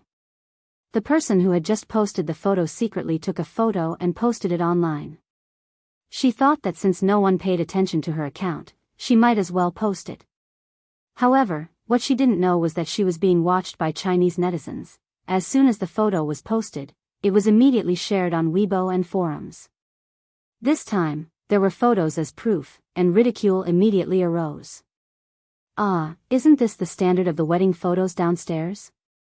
What a waste of such a beautiful dress and such an awesome photographer. Why call her vase fairy? Just call her a country bumpkin. Calling her a country bumpkin is an insult to the word country bumpkin, ha ha ha ha. This is probably what happens when there are no artisans. I think the vase fairy will be banned from the fashion industry after this issue of the magazine. Catch dash. Sophia clicked the mouse lightly, and the photo returned to the first one. This meant that she had seen everything once. The photographer saw that there was no change in her expression and secretly breathed a sigh of relief. It seemed that the big boss did not suspect him. The creative director, on the other hand, looked like he was about to cry. He felt that Sophia was going to replace Xiangyi the moment she opened her mouth. Under everyone's eager gazes, Sophia spoke at a moderate pace. Did you take all these photos? Yes, ma'am. Sophia nodded slightly. Very good, Mr. Steve, right? I hereby announce that you are fired from our magazine. Yes, ma'am, eh? He was stunned. The others were also dumbfounded. Fired? Why? This isn't fair. I demand that you give me a reasonable explanation. Steve panicked. This job had a stable income and a good reputation in the industry. If he was fired, how could he survive in the industry in the future? Sophia opened the dual window mode and compared the photos of Shi Sui and Xiangyi together. She then said professionally and calmly, you have superb photography skills, but you're not a good photographer. Chapter 277. Being a photographer is a profession that naturally pursues beauty. This is also the founding philosophy of our magazine, to discover the beauty of different styles. You have the eyes to discover beauty, and you also have the skills to record beauty. This can be seen from Sui's photos. But, Sophia changed the topic, and her light blue eyes moved to Steve. The latter subconsciously avoided her gaze, not daring to look into her eyes. However, Alice's photo disappointed me. Please note that it is the photos that disappointed me. You showed extraordinary skills, but you lost the pursuit of beauty and the purity of your soul. Mr. Steve, I think you should understand what I mean. Let's save some face for each other in social etiquette, okay? Her words hit the nail on the head, but they were tactful and appropriate. She pointed out the reason for firing Steve, but she did not expose his filth in public. Her iron-blooded professionalism and the gentleness unique to women formed a unique style. Steve's lips moved, trying to say something to save himself, but he could not say a word. His face was pale, and he lowered his head dejectedly. I understand, Madame Sophia. This turn of events was not expected by the staff at the scene. While they were still dumbfounded, Sophia had already started to arrange the work in an orderly manner. Linda, contact the photographer, Ryan. Please arrange for Sway and Alice to rest for a while. Prepare for the meeting. I want to see the complete shooting plan. Under her orders, the originally chaotic scene was restored to order. Like a precise and efficient machine, it resumed its operation. Viscount Albert looked at this scene with infatuation. Oh God, this woman is too charming. Xiangyi had nothing to do, so she got Viscount Albert's permission and went to the kitchen to make some snacks. The light yellow round pancake emitted a faint fragrance. Xiangqi thought that it was his sister's biscuit, so he opened his mouth to eat it. However, he was stopped. This is deer biscuit made with rice bran and wheat flour. People might have diarrhea if they eat it. Xiangqi's focus was obviously different from ordinary people. He blurted out, "Is it delicious?" Xiangyi slowly typed a question mark. "Just don't eat it," she said. However, Xiangqi didn't believe her. While she wasn't paying attention, he secretly bit off half a piece and chewed like a little hamster. Although the taste was a little bland, it was made by his younger sister. For a crazy siscon, this was the best food in the world. Ryan, the cameraman who saved the scene, arrived as soon as possible. Because of the change of cameraman, Sway's part also needed to be res-hot. But considering the problem of lighting, Xiangyi was the first to be shot this time. Viscount Albert noticed Xiangyi's deer biscuit and sighed. You want to use this to lure the deer over? That's impossible. There hasn't been a deer around the castle for many years. The deer in the nearby forest was a rare and protected species. They had white spots on their bodies, and the horns of the male deer were especially beautiful. However, they were especially ferocious, and there were records of them attacking humans in the early years. Unfortunately, they were becoming rarer and rarer in recent years. Some experts speculated that the herd might be endangered or even extinct. Before he could finish his words, a pair of furry, pointy ears popped out from the dense forest. Albert. Everyone held their breaths at the same time and stared in shock at the young deer that suddenly appeared. Chapter 278. The fawn's fur was very light, and it was dotted with white spots. Its limbs were slender and elegant. Perhaps it was because it was a female deer or because it was too small, it did not have antlers on its head. It only had two furry pointed ears, like an elf loved by the goddess of nature in the forest. At that moment, its round deer eyes were fixed on the deer biscuit in Xiangyi's hand. An unbelievable guess surfaced in everyone's minds. Could it be that this fawn had appeared just for a bite of food?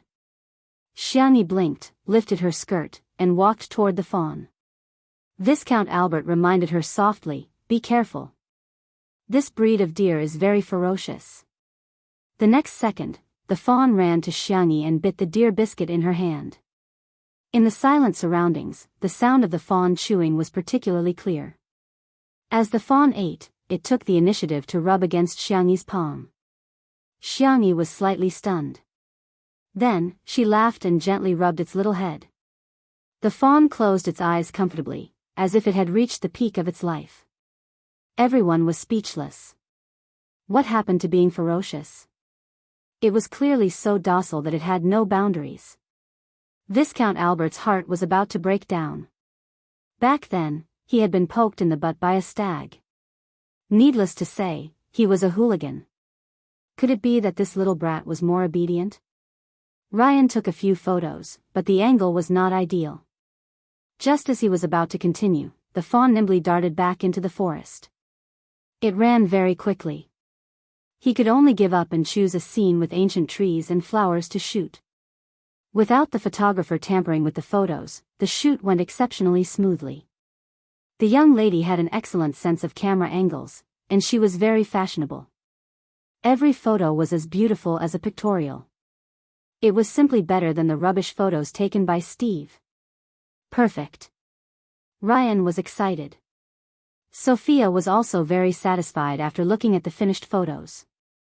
Everyone was about to call it a day and return to the castle when they suddenly heard rustling sounds. Looking in the direction of the sound, they saw at least a dozen deer gathered in the depths of the forest. Everyone was speechless. What? Not only did it freeload on its own, but it even brought its family along? The leading fawn was quite bold. It rushed to Xiangyi's side like a gust of wind and said in its childish voice, "Yo yo," everyone thought, is she acting coquettishly? "Did you bring your family here?" Xiangyi smiled. "Fortunately, I made a lot of deer biscuits." She took out the remaining deer biscuits and did not rush to feed them. Instead, she placed them some distance away from the herd of deer. Then, she returned to her original position and quietly fed the deer. Gradually, a deer took light steps forward and sniffed the deer biscuits. Instantly, the buck with beautiful and huge antlers was like a kitten that had seen catmint. It bit the deer cake and swallowed it. He swallowed it. The other deer also rushed over. Albert was in a daze. He suddenly realized that the reason why the deer attacked the humans so frequently was not because they wanted to eat them, right? He carefully recalled that when he was being chased, he seemed to have been eating strawberries. The photographer, Ryan, could not hide his excitement. He stood or squatted, and in order to get a special angle, he even lay on the ground and kept shooting with his SLR camera. It was too beautiful. It was as if the telephoto lens in a movie was zooming in slowly. The flowers and ancient trees outlined the colorful background like an oil painting. The deer and the young lady formed a harmonious natural rhythm. Even the light and shadow were warm and bright. The towering castle in the distance was reduced to a foil. All the beautiful scenery in the world could not compare to this moment. Chapter 279.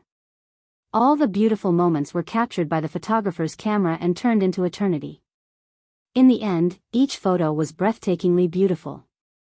The most innocent and naive little princess and the pure and flawless fawn, the artistic atmosphere was overwhelming. Everyone was full of praise for this set of photos. Next, Shui's shoot went very smoothly. He still maintained a high standard of performance and vividly portrayed the vampire in the dark. Then, it was time for the highlight of the day, the two-person shoot. Sophia and the two of them talked about the shooting plan again. Unlike the abstract concepts in the past, this time, they gave them a script-like existence. What we want to express is a sense of story through the depths of the photos. On the other hand, the Shui sisters had been mocking Xiangyi on Weibo for no other reason than the fact that there were only a few extreme fans of his girlfriend and wife, but Xiangyi's fans were increasing day by day. The Shui sisters had no choice but to switch the battlefield to the Muskmelon forum. All of a sudden, the Muskmelon forum was flooded with comments.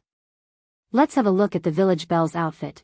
My eyes say that she's ugly. Even an internationally renowned photographer can't save her. Everyone dislikes her when they see her. Judging from her appearance, the vase fairy has an unlikable face." Just as they were getting excited, a new post suddenly popped up. "Damn. Sister E is simply a Disneyland princess who escaped." The Shui sisters were full of disdain. With that ugly photo, how could Xiangyi make a comeback? They clicked on it and saw that the blogger who had posted the photo had uploaded a social media post. It was still the same staff member who had exposed the photo, but this time, his words were full of praise for Xiangyi.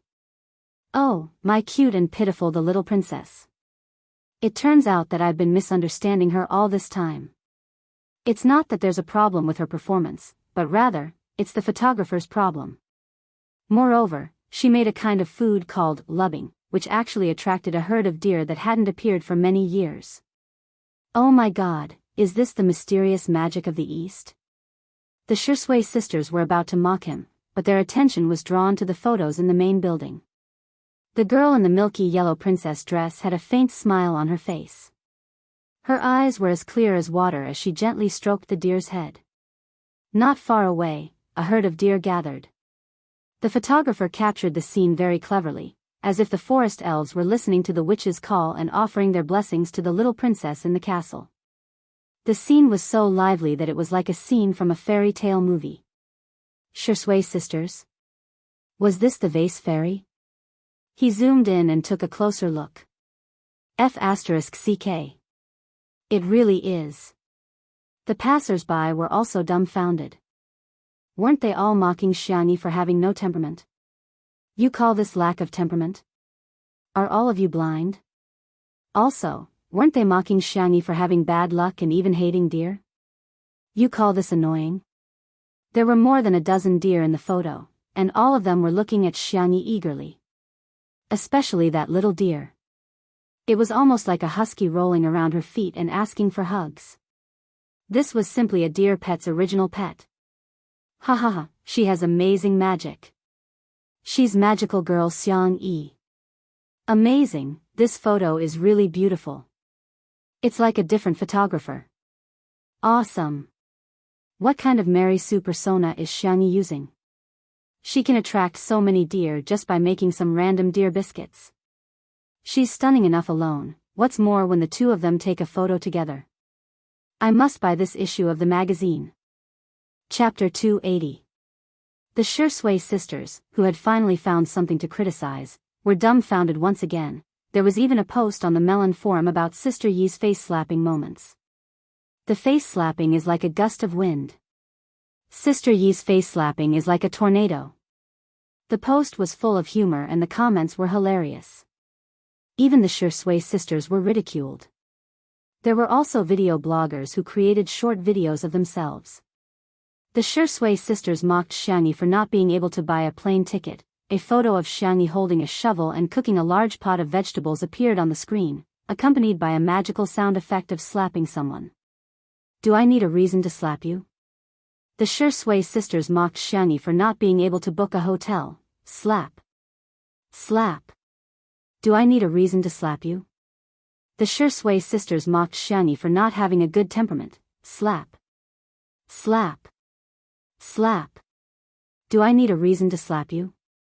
The short video was simple to make, but it was especially brainwashing. Soon, it went viral and attracted hundreds of thousands of likes. The Shui sisters who were causing trouble were completely embarrassed. Shui's official fan club also issued a statement and called on everyone to follow their idols rationally and civilly. In the castle, the two-person shoot officially began. The lights were dim, the candlesticks were burning, and the red wine glasses reflected a sultry light.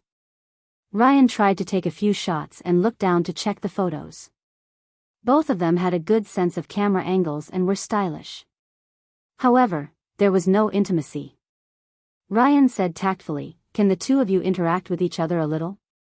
It doesn't matter if it's physical contact or eye contact." Hence, the two of them slowly moved a few centimeters closer to each other. Ryan was speechless. It's like a sudden and ambiguous atmosphere in a romance movie. It's like a heart-pounding first love. Ryan tried his best to express the feeling he wanted. Xiangyi was speechless. Sorry, this is beyond my scope. In the fast-paced world she transmigrated to, she played the role of an assistant between the male and female leads. However, she had never been in a relationship before. She racked her brains and wondered if she should hold on to Shui's arm. All of a sudden, a pair of warm hands appeared at the back of her neck and pressed the back of her head down. Huh? The girl's pupils dilated slightly, and she was forced to close the distance between them. The tip of her nose was almost touching his. Bang, bang, bang, caught off guard, their eyes met, and their heartbeats suddenly accelerated. The sound of Ryan pressing the shutter rang out. Very good.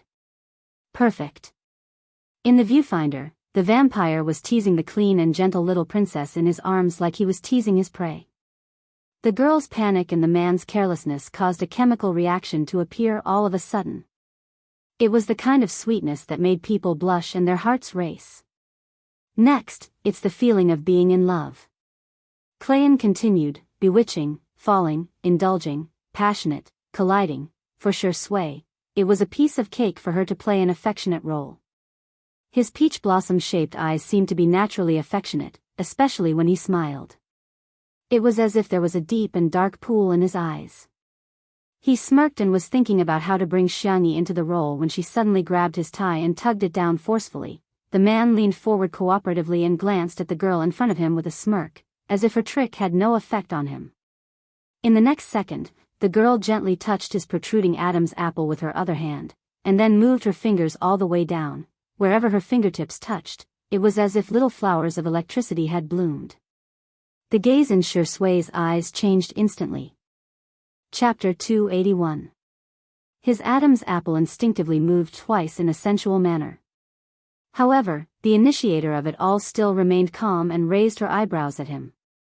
She seemed to be provoking and seducing him. Shui's dark eyes were covered with a layer of gloomy and obscure light. He licked the corners of his lips and the smile in his eyes spread wide, making him look extremely bewitching and devilish. Jianghu was speechless. She was just imitating a girl who was particularly good at seduction in the transmigration world. I seem to have gone a little overboard. Shui, don't smile like that, I really can't take it. Ryan exclaimed in awe. The sound of the shutter clicking filled the air and only stopped after a long time. The photos were synchronized to the computer at the side, and Sophia immediately took a liking to a certain photo. She held her breath. Although she had seen a lot, she was still amazed by the beautiful scenery today. If nothing went wrong, that photo would be the cover of this issue. The shoot was paused and the makeup artist stepped forward to touch up Xiangyi's makeup. Xiangqi also came over to help her tidy up her skirt. Looking at his sister, he asked, "When did you learn to do all that nonsense?" Xiangyi feigned ignorance and asked, "Huh? Shall we have seafood and tomato pasta tonight?" Xiangqi subconsciously wanted to agree, but he changed his mind in time. Gritting his teeth, he exclaimed, "I'll settle the score with you after the shoot." On the other hand, Shui was drinking water calmly, as if everything that happened just now did not affect him at all. However, his habitual action of reaching for his cigarette box betrayed his thoughts. Shui had never felt so terrible about quitting smoking. He felt like he desperately needed something to calm himself down. Otherwise, he would keep replaying the scene of her cold and soft fingertips touching his Adam's apple. It was very annoying. The shoot began again, but to Xiangyi's surprise, the scene changed to a bedroom. It was still the bed in the bedroom. She repeatedly confirmed it twice before accepting the reality. She did not show it on her face, but she was still a little flustered. Shui seemed to have noticed her nervousness. He chuckled and asked, "Are you going first or should I go first? Or should we sleep together?" Sleep together, Xiangyi tensed up and pushed Shui. "You go first." In the end, she did not know if it was because she did not control her strength well or because Shui did not control his center of gravity well, but he fell onto the bed and stared at her innocently. The crew members on set were looking at Xiangyi's gazes too. This little Eastern beauty, can't wait for the big Eastern beauty? Xiangyi, she was Adam's S. Thus, SSSSSSSS, SSSSSSSSS, SSSS, SSSSS, SSSS. Shui did not say anything. He just stared at Xiangyi and smiled. Xiangyi whispered, "Have you been on the cover of a magazine before?" Shui, "Yes." Xiangyi, "No wonder you're so good at acting." The man raised his eyebrows. At such a close distance, there was an uncontrollable ambiguity fermenting in the air, diffusing and dispersing in the air. He seemed to be gently wrapping his arms around the girl's waist, but in fact, he was full of strong possessiveness. He whispered in her ear, "I've never interacted with anyone before. Our sister E is the first." Chapter 282. Shui seemed to have said something, but Xiangyi's mind was blank and she didn't hear it clearly. She only remembered that his breath was hot. Unbeknownst to her, this scene was extremely beautiful in the viewfinder of Ryan's camera. The little princess, who was in love, was confused and helpless. Her eyes were blank. The vampire, who had finally succeeded, had a strong sense of aggression and danger in his eyes. She was in a mess but obsessed. She was drowning but unwilling to struggle. Redemption? "Sorry, there's no need, please follow me and fall into darkness together." The last set of scenes was full of symbolic meaning. The little princess was standing by the window. Behind her was the vampire who was holding her waist and restraining her. The man's lips were only half an inch away from her fair neck, but he hesitated and didn't bite down. The next second, the little princess raised her hand and closed the window. The last trace of light in the castle disappeared. Everything was shrouded in darkness, as if time had been sealed and the past had been locked. However, in the retro-carved mirror, there was a reflection of their interlocked hands. Okay. That's it. Ryan announced the end of the shoot. Only then did the crew wake up from their daze. It turned out that they had unknowingly been substituted into the story. This story wasn't exactly a fairy tale love story. On the contrary, it was a little dark, but it was more shocking and memorable.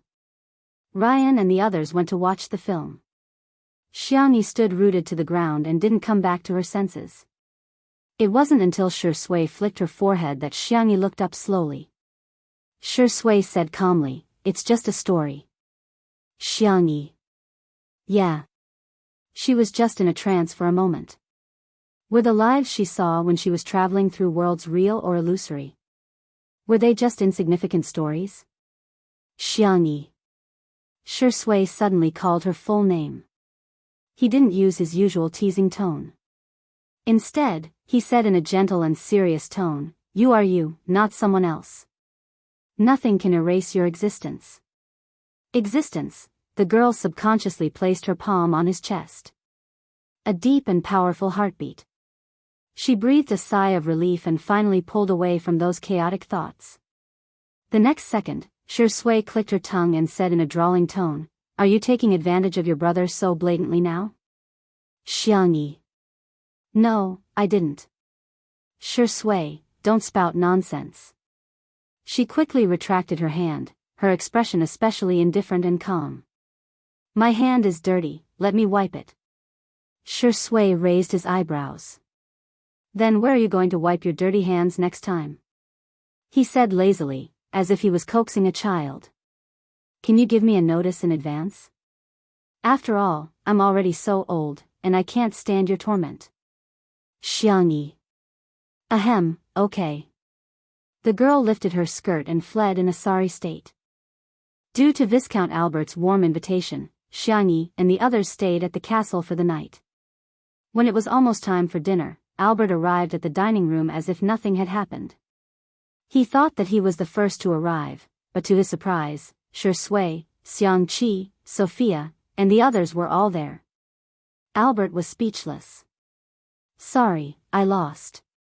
Everyone discussed various topics such as finance, art, red wine, and so on.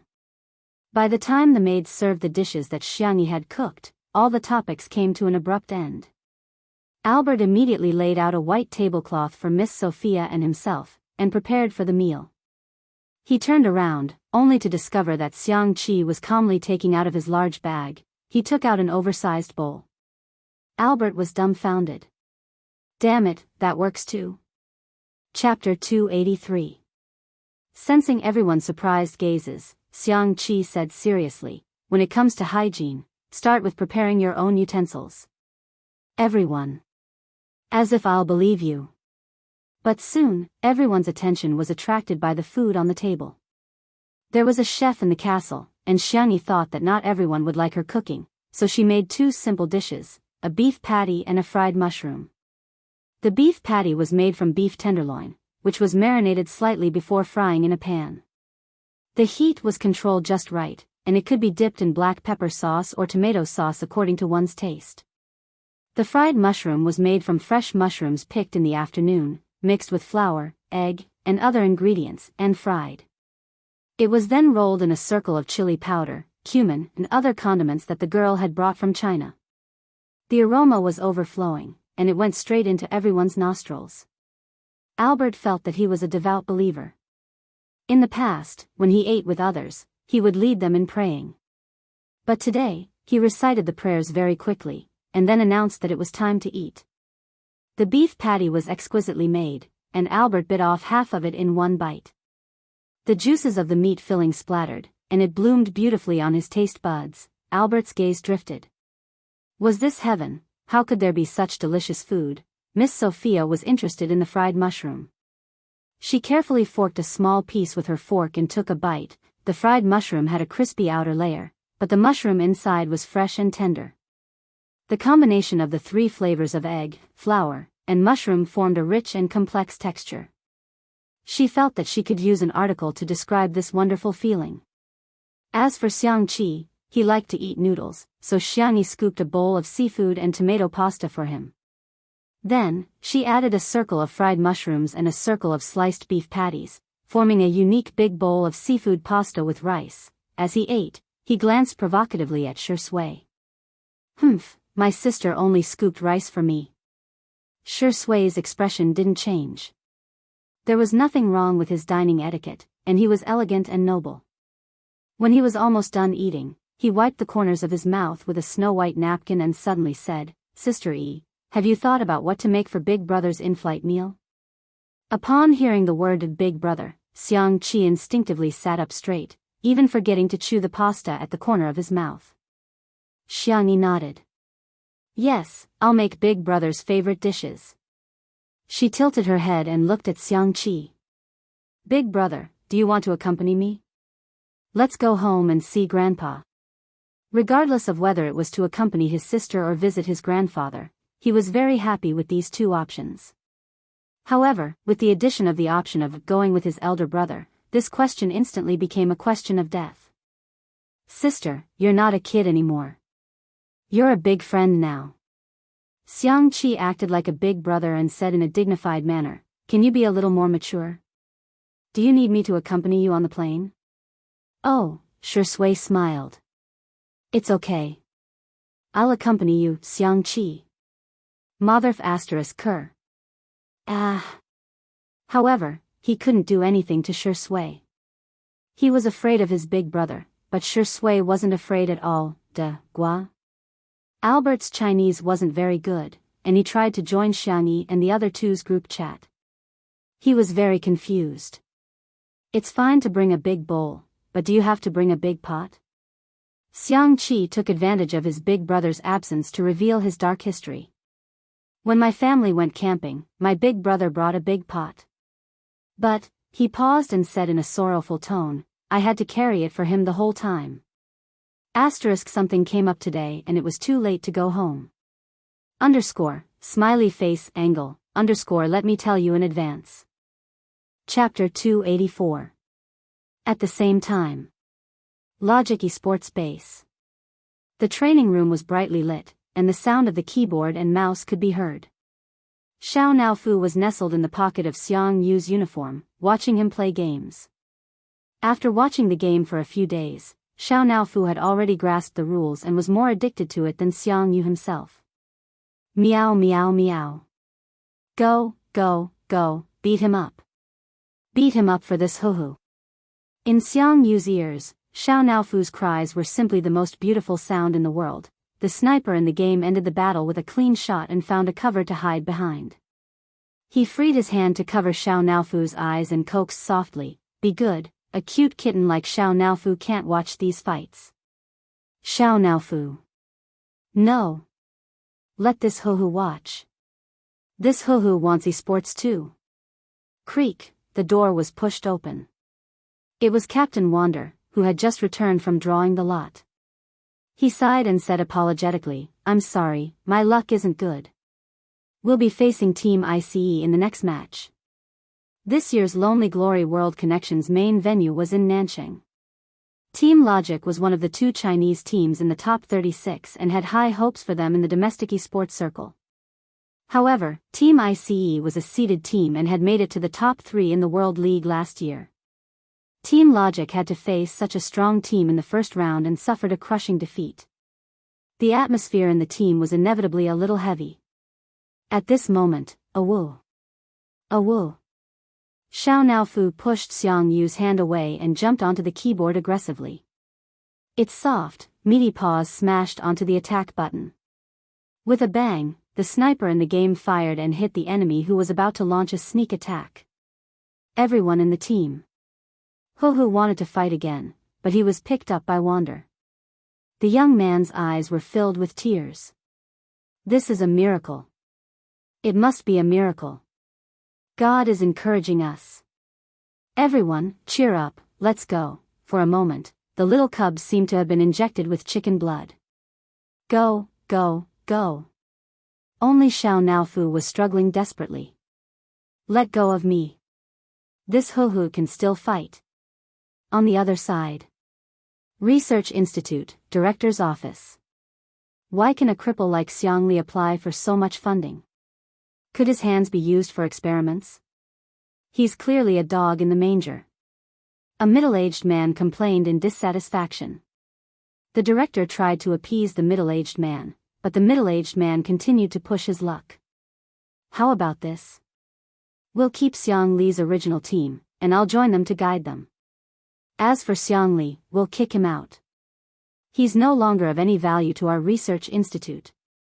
The director slowly typed out a question mark. Even though Xiang Li was injured, he still managed to come up with a lot of new drugs and published a few core research papers. This was enough to prove Xiang Li's research ability. On the other hand, if you're capable or not, you only know how to bootlick. Where did you get the face to say that you want to kick Xiang Li out? The director pulled a long face. First of all, Professor Xiang Li's hand will recover soon. Secondly, Professor Xiang Li has discovered an extract from seaweed. His research has made great progress. No matter who they replace, they will never replace Professor Xiang Li. At the same time, in the middle of the bustling city, rows upon rows of buildings were brightly lit. In front of the floor-to-ceiling window, Sanction, wearing a black nightgown, coldly rejected his business partner on the phone. New case? Not interested. I have more important things to do. The corners of his thin lips seemed to curl slightly. My little bunny is coming to coax me. Chapter 285. After hanging up the phone, Sanction opened his WeChat. Little Bunny E's account was pinned to the top. He tapped on the chat box with his slender fingers and saw that there were 0 unread messages. However, there was a new status update on his WeChat moments. It was a selfie of Xiangyi and Xiangqi, in which Shi Sui's side profile was accidentally captured. The caption of the picture was, Xiang Yi is super handsome today too. Oh, asterisk, asterisk, oh, the two of them shared a lot of friends and there were already many comments below. Annoying number 4, I'm obviously the most handsome. Annoying number 3, replied to, annoying number 4, go away, go away. Your third brother is the most handsome, got it? Annoying number 2, Tutu, can you send me a photo of Xiangqi? Shi Sui, what about me? Sanction, ha. What a bunch of annoying people. It was late at night, but he wasn't sleepy at all. Instead, he tapped on Weibo to kill some time. His account was verified as lawyer of Linshan Law Offices, so he would usually receive a lot of mentions, all of which were for legal advice. Occasionally, Sanction would reply to a few of them. Today, as usual, he scrolled through the list and scrolled past a comment that read, May I ask if you've accepted a case for public welfare legal aid? QAQ. He stopped scrolling. It wasn't because of the content, but because of the user's nickname. Guardian of the best E in the world, the avatar used was a screenshot of Xiangyi in Two Under One Roof, with her hair tied up in a bun. The little girl was smiling with her head tilted to the side. After adding some filters and various special effects, she looked even more gentle and adorable. Sanction saved it with a straight face, then subconsciously opened the avatar's Weibo account. Obviously, Guardian was a fan of Xiangyi, and almost every post was related to Xiangyi. However, Sanction couldn't understand her messy seniority logic. Ah, Xiang Yi is so beautiful, Mama loves you. Sister E is so soft, I really want to rub her. She even has dimples, she's so sweet, damn it, E is so awesome today. Ah, Wei is dead. I want to be a fan for 1 second, however, that did not stop Sanction from saving photos and videos. After he was satisfied with saving dozens of photos, he noticed that Guardian had updated his Weibo. Guarding the best in the world, if you don't vote, I won't vote. When will Yi be able to make a name for herself?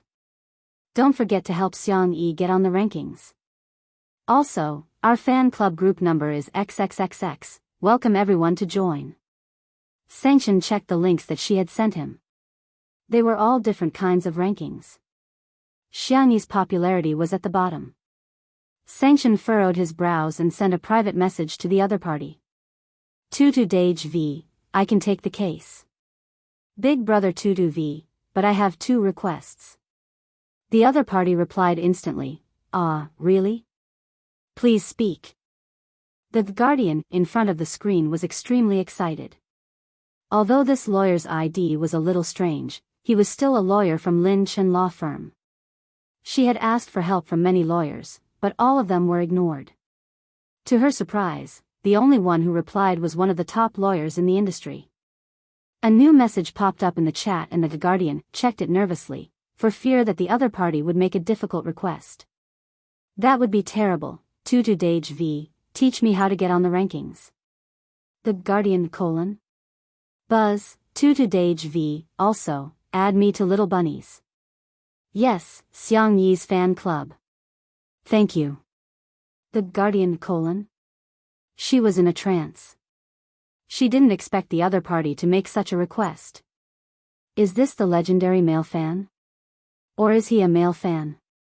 *** today is salted fish warm, guilty, don't be mean to me, I'll catch up on it during the day. Good night QAQ. Chapter 286.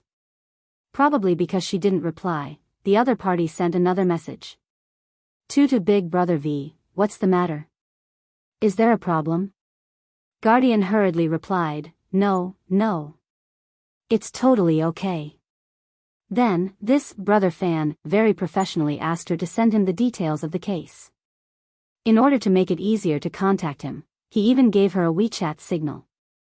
Guardian added him as a friend nervously and quickly accepted it. She checked this brother fan's WeChat moments and realized that he didn't set it to be open within 3 days. However, there were only a few posts in total. They were from 2 days ago, a year ago, and a year and a half ago. 2 days ago, I'm on annual leave, please contact my assistant Gu Jingxi for work matters. A year ago, Little Bunny ran away from home. A year and a half ago, camping with my sister and cooking noodles in a big pot. It tastes pretty good. It seems that he also has a sister named Little Bunny. What a coincidence, it's actually the same as Xiang Yi's nickname. In order to show her sincerity, Guardian meticulously created a tutorial for voting on the rankings and sent it to him. She also added him to Xiang Yi's fan club. Chen, thank you. Guardian replied with an emoji and ran to watch the cut version of Two Under One Roof that only had clips of Xiang Yi. From time to time, she would let out a goose-like laughter. After more than half an hour, new messages suddenly popped up on WeChat. Damn, Sister E has a rich fan now. She's rushed to the top of the female celebrity popularity list. She's also the first on the most popular list. I'm impressed, what kind of big shot is this? Tutu Big Brother? This name sounds a bit familiar, ha. Is he Xiang Yi's brother fan?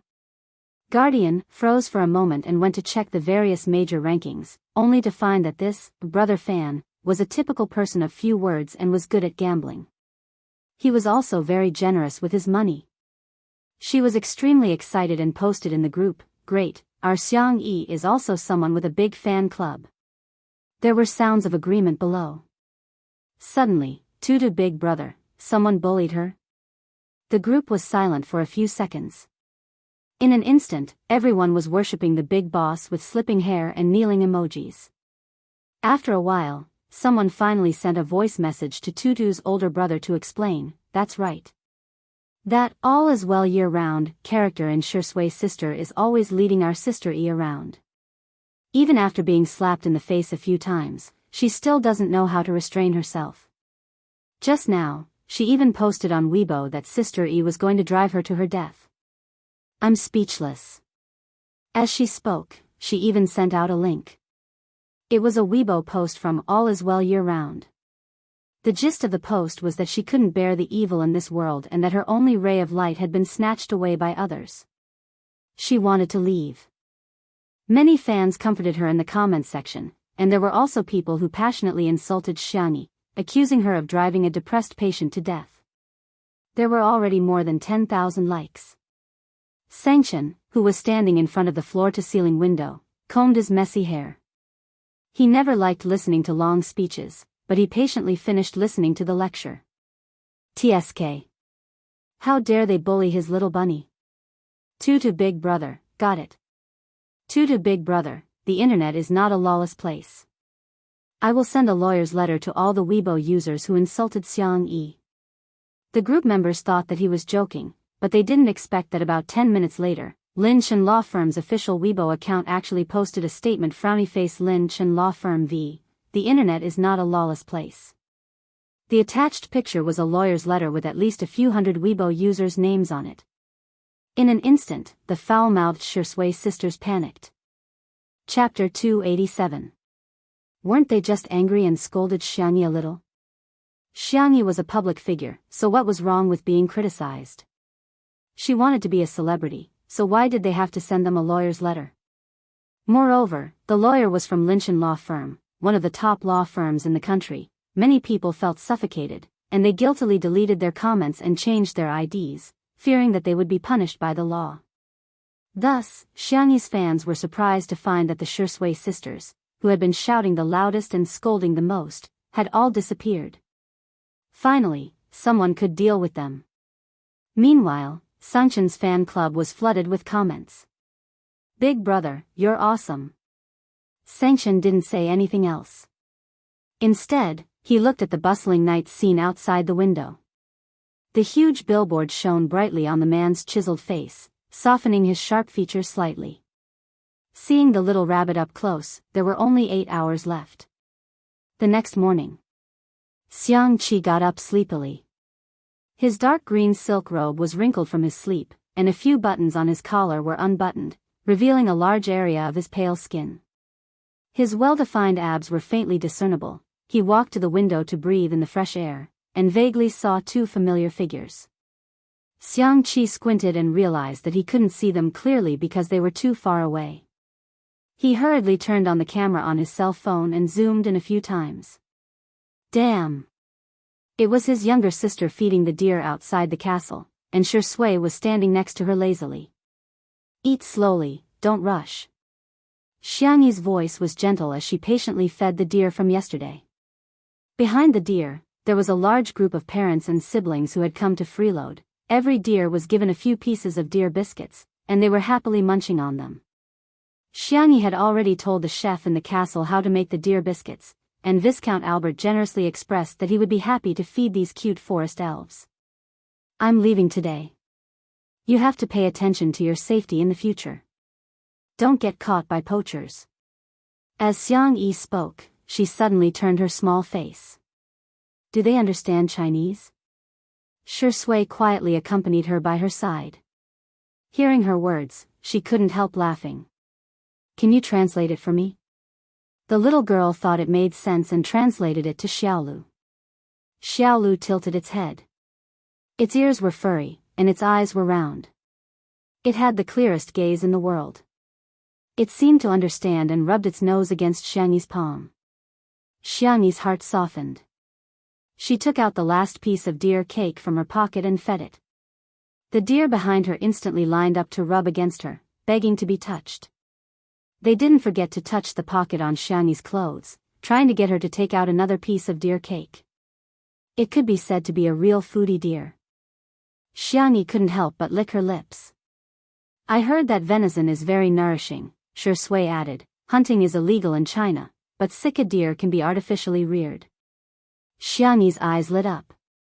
Then, shall we rear 2 of them? Shui chuckled. We'll do as you say. The deer were speechless.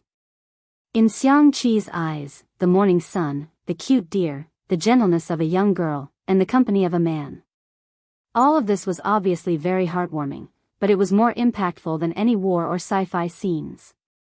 Although he wanted to rush over and kick Shui away from his younger sister, but, Why did this damn inspiration come again? It was actually the inspiration for matching outfits. Chapter 288. He scratched his head, struggling between kicking the dog man and recording his inspiration. In the end, Xiangqi gave in to recording his inspiration. Ever since his debut, he had only designed women's clothing. Men's clothing was his weakness. Now that he had a chance to make a breakthrough, he had to seize it. As for the dog man. Wouldn't it be better to wait for Big Brother to kick him in person? Sure sway, your death is coming soon, ha ha ha ha ha. At this thought, Xiangqi picked up a pen and paper. His inspiration rushed to the paper like magic. One set of couples' outfits after another were born from his slender fingers. After stroking all the deer with satisfaction, Xiangyi waved goodbye to them. The deer blinked and suddenly grabbed Xiangyi's clothes with its mouth. It stared at her with tears in its eyes. How could it not be sad that a fangirl was leaving? Xiangyi was a little sad because of it. She bit her lip and whispered, "I'll come back to see you next time, okay? Woo. I'll definitely come back. Woo woo. Next time, I'll make you something better than deer biscuits." The deer stared at her for a few seconds, then slowly let go of her. Xiangyi didn't know whether to laugh or cry. She suspected that the deer had become a spirit and had sufficient evidence. After watching the deer and the herd of deer enter the forest, Xiangyi and Shui walked back to the castle. Ouch! Xiangyi was so focused on looking back at the deer that she slipped and twisted her ankle. Shui caught her in time and asked with a frown, "Are you okay? Should I carry you back?" Imagining that scene, Xiangyi felt a little embarrassed. She said calmly, "I'm fine, I can still walk." The next second, a black Rolls-Royce stopped beside her. The door opened automatically, revealing the cold and indifferent gaze of the man in the car. "Xiangyi. Big Brother is here." Her cherry lips opened slightly. She wanted to greet him, but she didn't dare to call him Big Brother. Sanchen calmly got out of the car. He was 188 centimeters tall, with broad shoulders and long legs.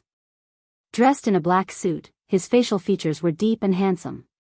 His entire body was covered with a layer of earth-shattering coldness, as if it could crush the sunlight behind him.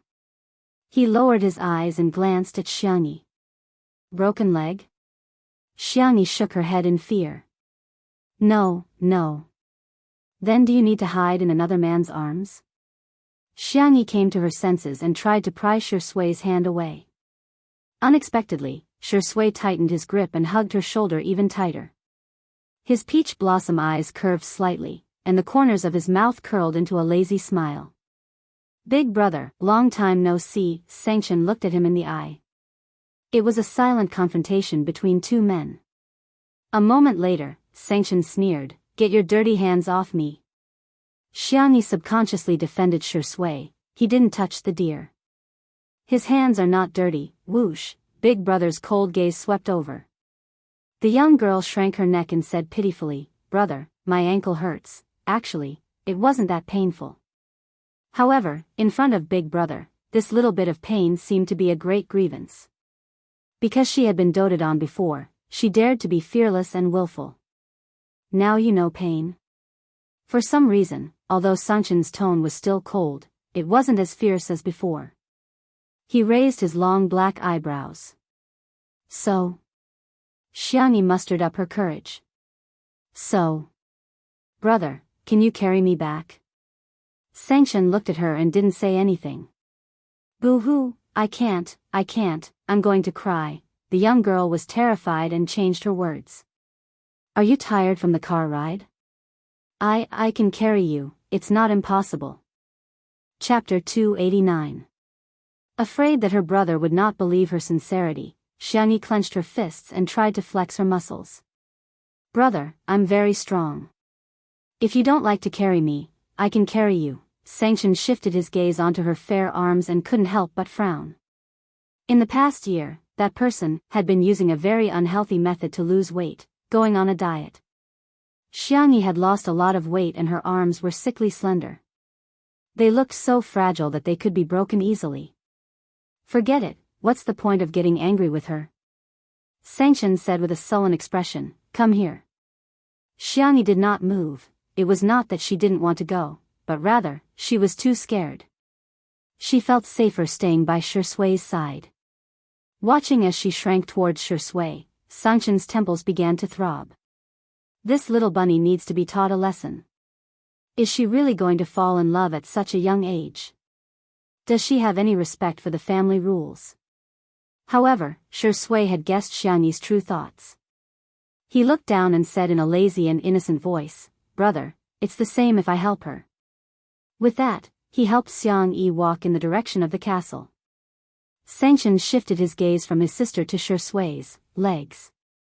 He seemed to be contemplating if he should break Shui's legs.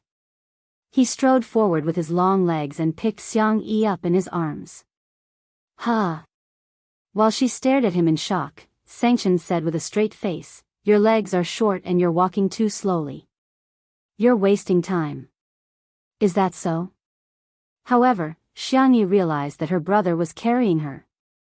Does that mean that he's actually not that angry with me? She carefully tugged at the fabric of his suit jacket, feeling both nervous and happy. To her surprise, Sangchen said, Tisk, you're quite heavy. Xiangyi was speechless.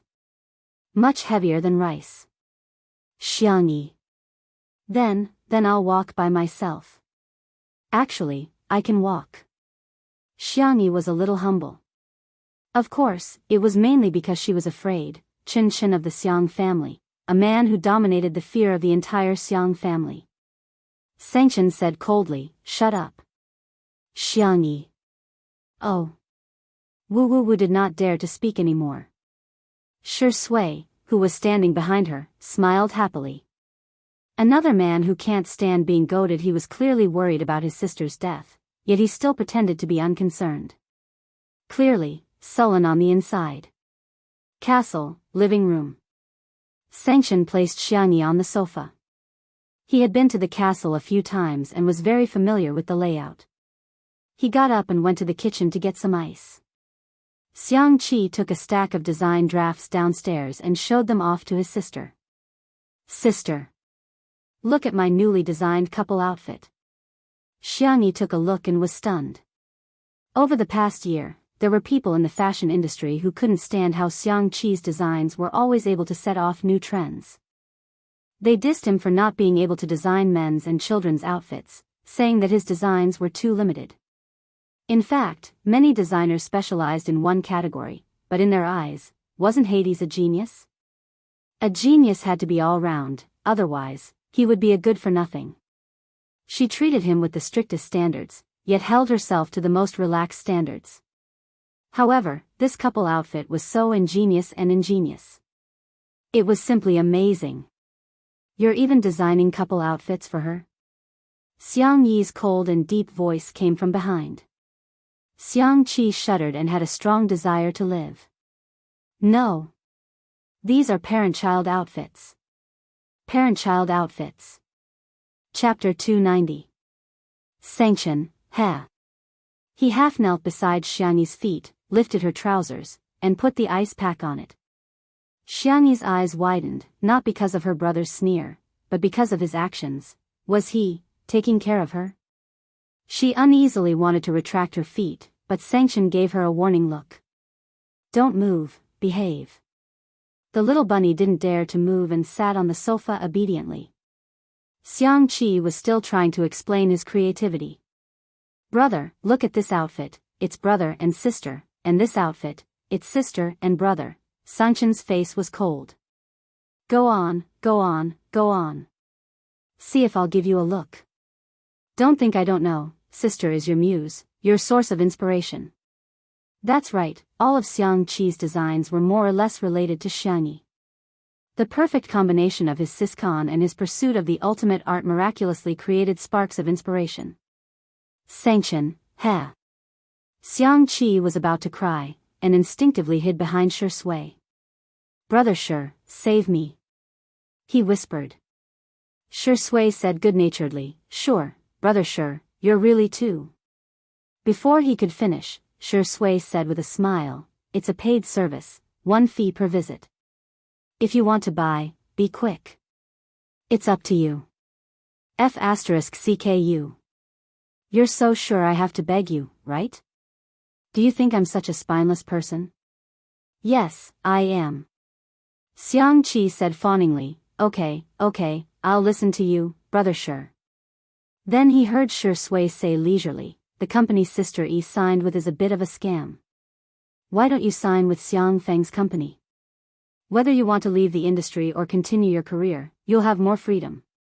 The word Xiang Feng naturally attracted hatred, and Shi Sui knew this very well. As expected, Sanction frowned. What's he doing? It's been so long, and he still hasn't prepared the contract? Shi Sui chimed in, that's right. Sanction, I'll call him right now. He threw the ice pack to Shi Sui and went to call Xiang Feng with a sullen face. Far away in Nanchang, Xiang Feng was still sleeping due to the jet lag. In a daze, he received a call from nephew Gu and was reprimanded. Xiang Feng? It was very fascinating. In the living room, Xiang Qi was shocked to see that Sanction's attention had been diverted by the simple act of using his uncle as bait. What kind of operation was this? Teach me. Shi Sui bent down and carefully applied ice to Xiangyi's ankle. The girl's pink toes curled up, feeling extremely uncomfortable. She didn't think it was a big deal for her brother to give her an ice pack, however, it was Shi Sui. It seemed to be completely different. Does it still hurt? Shi Sui asked in a gentle voice and looked up. At that moment, Xiangyi actually didn't dare to make eye contact with him. The ambiguous atmosphere made her heart thump loudly, as if it had been hooked by a silk thread. Xiangyi cleared her throat and said, I'm done. Shi Sui asked, are you sure? Xiangyi answered, yes. Shi Sui finally put away the ice pack. Seeing how uneasy she was, he smirked and asked, are you that scared of Sanction? Is he going to eat you up? He originally meant to comfort Xiangyi, but to his surprise, the Xiang siblings widened their eyes in horror. Xiang Qi murmured timidly, Xiang Feng doesn't eat people up, does he? Xiangyi swallowed her saliva and said, I don't think so, oh my god, it's so scary. The two of them huddled together pitifully and shivered uncontrollably. Shi Sui was speechless. The demon of the Xiang family indeed lives up to his reputation. Chapter 291. Sanction came back after the call and glanced at Xiangyi. We can sign the contract when we get back. Xiangyi? What kind of efficiency was this? Then, Sanction turned to look at Xiang Qi. Xiang Qi was curled up on the sofa like a boneless person. He straightened his back and rested his hands on his knees like a standard elementary school student. They looked at each other. 1 second, 2 seconds, 3 seconds, Xiang Qi broke down. I was wrong. Sanction said unhurriedly, tell me, what did you do wrong? I was wrong in every way. Xiang Qi said weakly. It's a couple outfit but it's just a design. It doesn't mean that I support my sister's relationship. Sanction said, go on. Xiang Qi confessed everything. I shouldn't have eaten my sister's dear biscuits. But I already had diarrhea yesterday. Xiangyi looked a little speechless. I said that you can't eat it. The next second, Xiang Yi's devilish voice sounded. It's your turn, Xiangyi. The girl's first reaction was to move closer to Shi Sui. A smile appeared in Shi Sui's eyes as he placed his arm on the sofa behind her, making it seem as if he was holding the slender girl in his arms. The deer is so cute, I shouldn't have thought about eating it, the elementary school student answered in a trembling voice. She didn't look at all like a big shot who had just returned from transmigration. What else? Sanction narrowed his eyes and stared at her meaningfully. Xiangyi looked confused. Apart from that, she didn't do anything bad. Sanction sneered and deliberately tricked her. Don't think I don't know that you're in a relationship. His tone was so fierce and cold that Xiangyi panicked. I'm in a relationship. Shi Sui was speechless. Chin of the Xiang family is really high up the social ladder. Seeing his sister's reaction, Sanction was slightly relieved. That's good. Xiangyi felt as if she had been granted amnesty. Then I'll go prepare the in-flight meal. She slipped into the kitchen, feeling as if she had dodged a bullet. Xiang Qi couldn't be bothered to eat his sister's cooking anymore. He tidied up his big bowl and said, "Brother, I'm going to make a dress for my sister. Bye-bye." He wasn't a coward. He was following his heart and listening to the truest summons from the depths of his heart. Only Sanction and Shui were left in the living room. Sanction picked an armchair and sat down. His long legs were crossed, and his arms were crossed. His aura was incomparably strong. "I advise you, it's best that you don't have any thoughts about my little bunny."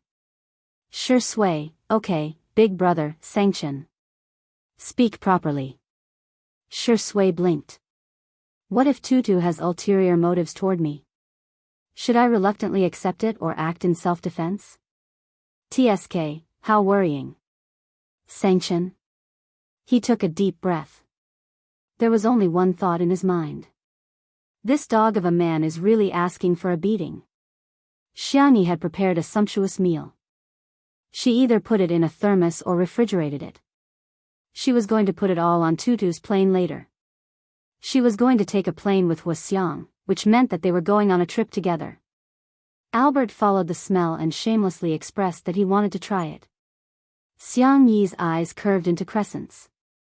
"I saved one for you." Albert was touched. "Alice, you're an angel." The next second, Sanction's cold voice rang out. "You didn't make it for me? Pack it all up." Albert said angrily, "Are you the devil?" Sanction nodded proudly. "Thank you, you flatter me." Albert was speechless. Chapter 292. Under her brother's gaze, Xiangyi braced herself and packed up all the food. Tutu landed in the manor and Sanction grabbed his sister's collar to board the plane. Albert waved goodbye to them with tears in his eyes, though it was unclear if he was upset because of the separation or because he couldn't eat Xiangyi's cooking. The plane hovered in the sky for thousands of miles. The deer in the forest seemed to have sensed something as they raised their heads and began barking, seemingly bidding farewell to Xiangyi. On Tutu. In addition to the resting area, there was also a tea area with a sofa and a coffee table. Sanction was the first to take a seat. Shui sat opposite him. The two men then looked at Xiangyi in unison. The two rows of sofas were facing each other. In other words, Xiangyi could only choose to sit next to one of them.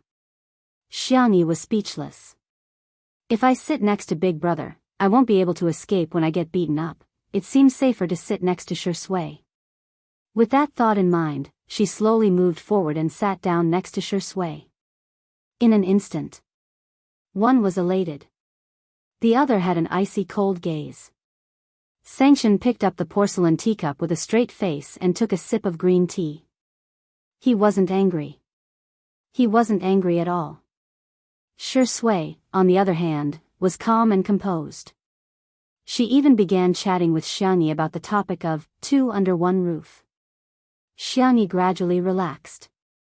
Sanction waited for more than 10 minutes, but Xiangyi did not take the initiative to speak to him at all.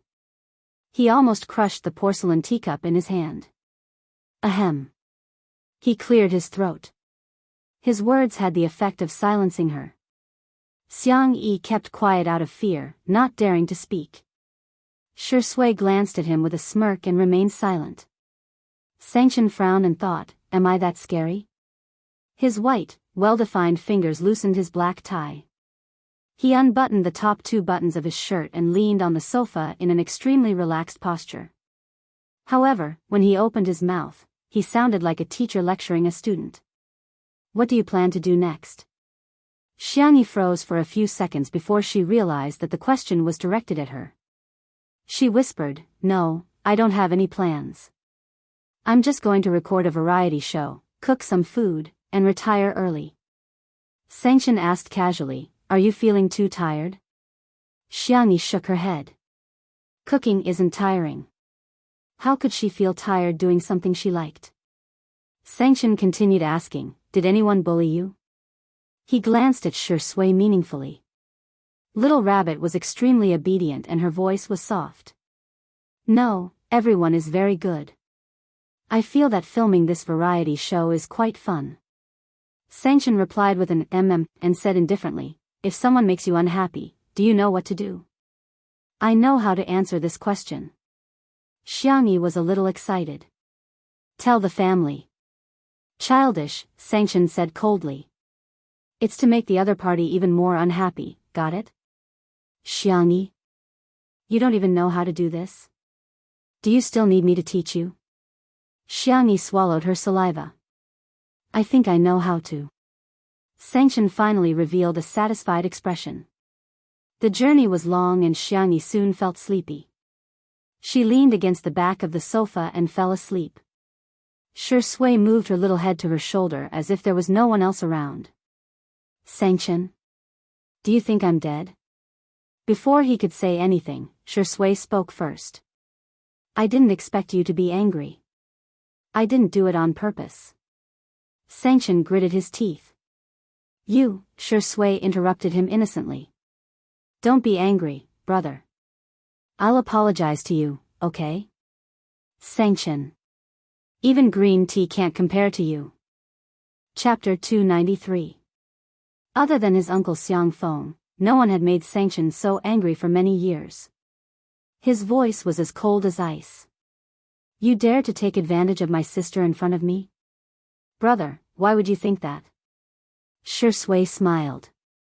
I was just worried that Sister Yi wouldn't be able to sleep well, so I helped her. I didn't even ask Sister Yi to thank me. Sanchen inhaled and exhaled. Bear with it for a while. Bear with it, my ass. Seeing that the tutu was about to act violently, Shui successfully stopped Sanchen with one sentence. Brother, can you be gentler when you hit me? I don't want to disturb Sister Yi's rest. F*CKU. Glancing at the sleeping bunny, Sanchen closed his eyes and suppressed the urge to throw this man out of the plane. Perhaps it was because of her brother, although Xiangyi seemed to be afraid of him on the surface, she subconsciously felt very safe. She slept for more than 2 hours. She opened her eyes in a daze and found herself leaning on Shui's shoulder. She quickly propped herself up and apologized softly. I'm sorry, I didn't mean it. Why didn't you push me away? Sanchen was so angry that he wanted to vomit blood. It was obviously this dog of a man who pressed you on his shoulder. He was just short of tying a rope to his body. Shui was calm and collected like a sly old fox. My shoulder is a little sore. Xiangyi suggested gently, then let me massage it for you. Will it be too much trouble for you? No, it's my fault. Shui blinked her eyelashes. Thank you, Sister Yi. Sanchen saw this scene. If this wasn't the behavior of a green tea, then what was? He pinched his eyebrows and vaguely understood what Shui meant when she said that the bunny was plotting against him. It was this dog of a man who had dug a hole and tricked Little Rabbit into jumping in.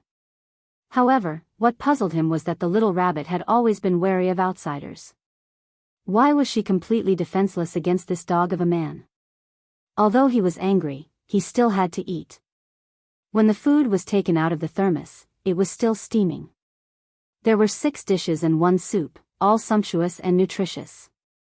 Most of them were Sanchen's favorite dishes. Braised lion's head in soy sauce was made of 70% lean meat and 30% fatty meat. It was hand-chopped into minced meat and mixed with water chestnuts and shiitake mushrooms to make meatballs. The meatballs were first fried and then boiled. The meatballs were filled with mellow and fragrant sauce. The steamed carrot dish was made by shredding carrots, adding vegetable oil, flour, salt, and so on. After steaming, adding garlic juice and chili oil according to the taste. The shredded carrots were loose and soft. There was also mapo tofu, braised chicken, shrimp scrambled eggs, winter melon pork rib soup, and so on. Due to the limited ingredients overseas, Xiangyi made all the more common home-cooked dishes. However, Sanchen had not eaten for a long time, the taste of home. After tasting the first dish, his tightly knitted eyebrows relaxed. He even found Shui, this dog of a man, much more pleasing to the eye. Xiangyi nervously picked up a lion's head for sanction. Brother, you eat more. She was so nervous that her palms were sweaty. She was even prepared that her brother would throw the food she picked up into the trash can. However, she did not expect. Sanction calmly ate the lion's head she picked for him. Xiangyi felt relieved and asked tentatively, "How's the taste?" "It's a so-so," Sanction indifferently commented. The next second, he blocked Shusui's chopsticks with his chopsticks and raised his eyebrows. "Try picking up another one." Chapter 294. Xiangyi's brothers were all single. Whether or not they would protect their wives was an unsolved mystery, but protecting their food was one of their ancestral skills. It was comparable to climbing trees and being arrogant. When the eldest brother wasn't around, they would snatch his food. When the eldest brother was around, they would share his food. Of course, it wasn't an equal distribution. Instead, it was based on status and strength. Chen of the Xiang family would always be number one. No one dared to take away a single grain of rice from him. After the distribution was completed, it was as if a wild beast had successfully divided its territory. Everyone was extremely protective of their food. Shui retreated in order to advance. She retracted her chopsticks and forced a smile at Xiangyi. "It's okay, I can eat the vegetables." She then picked up a piece of vegetable and placed it in her bowl. In comparison, Sanction was like a landlord who bullied the weak. Xiangyi wavered again. She moved closer to Shui and whispered in her ear, "Don't be afraid, I'll leave some food for you. You can secretly eat it later. Don't get caught." Shui's eyes were filled with a scheming smile. "Sister E, you're so nice." Sanction, who had good hearing, twitched his eyebrows. More than 10 hours later, the plane arrived at the Xiang family's manor. Due to the time difference, it was still daytime in Nanchang. Sanction didn't sleep much on the plane. Now that he had gotten off the plane, he went back to his room to catch up on sleep. Xiangyi slept for a long time. She was preparing to go to Little Rabbit Farm and bring back 2 geese to stew. Shui naturally accompanied her. The two of them strolled among the lush flowers and plants. For some reason, they felt like an old couple. Suddenly, Shui received a call from her agent, Si Chuanbai. He frowned. Xiangyi sensed that something was wrong and stopped in her tracks. The call didn't last long. After hanging up, Shui said apologetically, "I'm sorry, I have to deal with something. I'm afraid I can't accompany you." Xiangyi said, "It's okay, I can go by myself." Before she finished speaking, there was a dispute at the entrance of the manor. "Out of the way. I want to see Shui. I saw the plane land. I want to see her. Now. Don't touch me, or I'll call the police and say that you're F***ing me." The hysterical female voice, mixed with the persuasion of several security guards, was very noisy. Shui's face was as gloomy as still water, and there was a deep gloom at the bottom of his eyes. Xiangyi was slightly startled. In fact, she had never seen Shui lose her temper before, but she instinctively sensed it. He was angry. The man's thin lips pursed into a sharp line and strode towards the manor's gate. Xiangyi was worried that he would do something irrational, so she quickly caught up with him. At the entrance of the manor. All is well year-round. Her real name was Qiao Ruoan. When she saw Shui's tall and slender figure from afar, her skinny face lit up. "It was him, it's really him, he's coming to me." Shui's legs were long, and his strides were big. Soon, he was in front of her and nodded politely. "Miss Qiao, right? I heard that you've been looking for me." The man's voice was much deeper than usual when he was angry. There was a hint of hoarseness in his voice, which made him more attractive. Qiao Ruoan looked infatuated and couldn't wait to express her feelings. "Yes, I've been looking for you for a long time. I'm your fan. I like you a lot." Shui said politely, "Thank you for your love, but this is a private residence. Can I arrange for a car to send you away?" Qiao Ruoan said self-righteously, "I'm not leaving." It wasn't easy for me to see you. Why should I leave? She was caught off guard and grabbed Shui's hand. Chapter 295. At the critical moment, Shui took a step back and avoided her touch. Qiao Ruo and missed him and stumbled, almost falling down. She looked up at Shui in disbelief. Why? Why did he avoid her? Was she a piece of trash that he wanted to avoid? I like you. I really like you. Qiao Ruo and tried her best to express her feelings. I've liked you since you debuted. I've watched all of your movies and TV shows. I vote for you every day.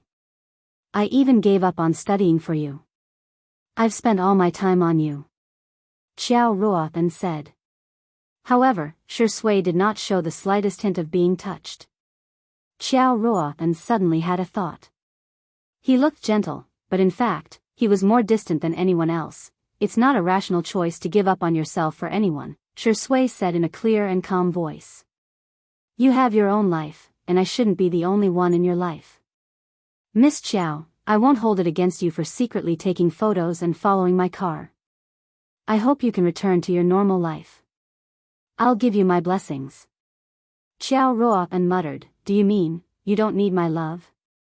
She widened her eyes in horror, completely unwilling to accept this reality. Coincidentally, she noticed Xiangyi.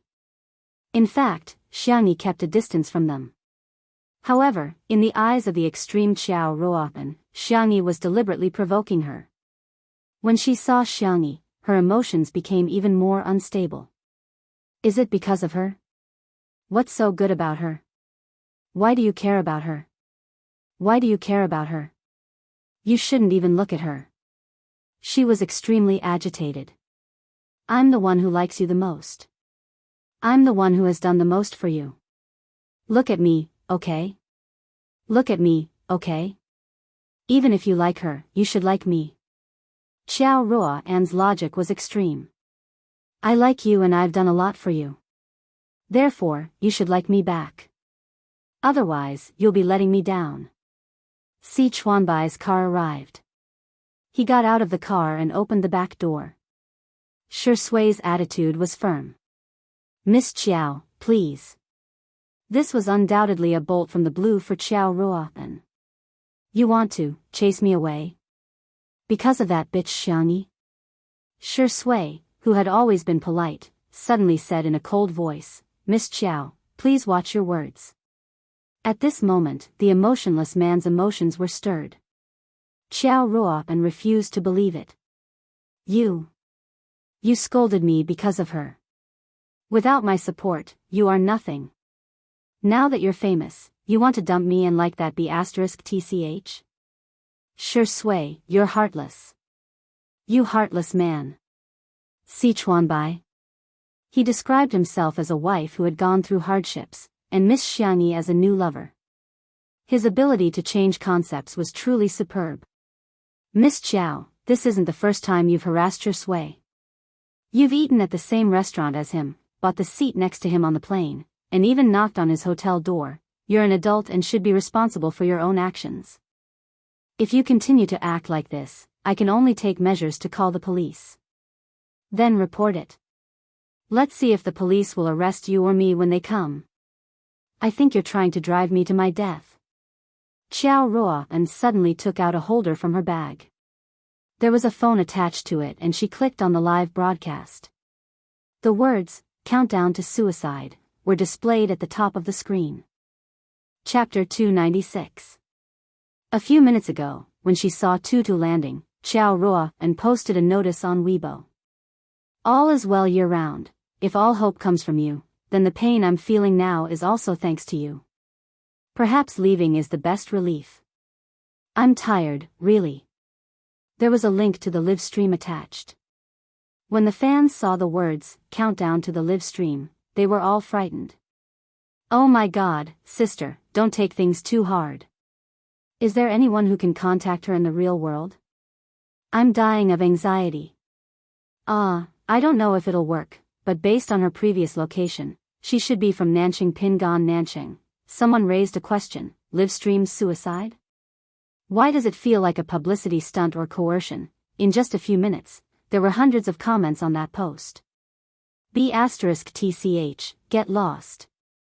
Who would risk their own life for publicity? F*CKU. Don't you have any sympathy? She's about to die, yet you're still being a troll. I hate this kind of thing the most. She's crying in front of the screen. When I see your post, I just want to curse. It was no exaggeration to say that this Weibo post had caused a great commotion in the industry. Hence, when the live stream was opened, tens of thousands of people immediately flooded in. When they saw the skinny and haggard Xiao Anhao with reddened eyes, many people couldn't bear to see her like this. I can't imagine what you've been through, sister, let me hug you. I'll treat you to milk tea, okay? Sigh, I've also been a fan of celebrities for many years, so I understand the pain of being out of reach. However, in the next second, Xiao Ruoan switched the camera to Shi Sui's face and questioned, tell me, do you like that B*TCH, Xiangyi? Even at such a close distance, the man's looks were still impeccable. His long eyelashes were lowered, and his thin lips were curved downwards. His entire body seemed to be covered in a layer of frost, and it was bone-chilling. Miss Qiao, he said calmly, we are all independent individuals. We can choose to like the opposite sex, the same sex, or none of them. This is the freedom that we are born with. But liking someone should never be an action that harms others. The fans in the live stream room. F*CK? Shuringdi? Oh my god, that's so cool, it's so awesome. No, am I the only one who's confused? All is well year-round, why is she with Shuringdi? Let me say something quietly, this seems to be the manner where Two Under One Roof was filmed. All is well year-round, it's a bit like an obsessive fan, Xiao Ruoan said, I can't win against you. I just want you to like me. Is it that difficult? I've done so much for you, but you don't care about it at all. Is the support of your fans nothing to you? Si Chuanbai's expression changed slightly. This piece of music was a little impressive. If he didn't deal with it properly, his fans might leave him. As Xiao Ruoan's manager, he naturally put his artist's interests first. So, he stepped forward to stop Xiao Ruoan. Miss Qiao, not only are you trespassing on private property, but you're also secretly taking photos. Xiao Ruoan took out a fruit knife and pretended to cut her wrist. Don't come over. Si Chuanbai immediately dared not move. The fans in the live stream were dumbfounded. F*CK, she must be an obsessive fan. Chapter 297. Look at how skilled she is. She must have done this a lot. I'm so confused. What kind of illegitimate behavior is this? Based on the time, Shi Sui should have just returned to the country not long ago. He sat there for more than 10 hours without much rest and even had the camera pointed at his face. It's terrifying, the public opinion changed all of a sudden. Xiao Ruoan glanced at the bullet screen in the live stream, but the comments made her very puzzled.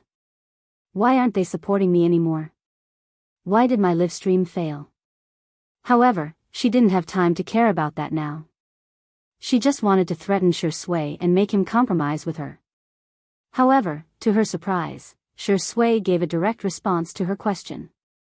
I'm very grateful for the support of my fans.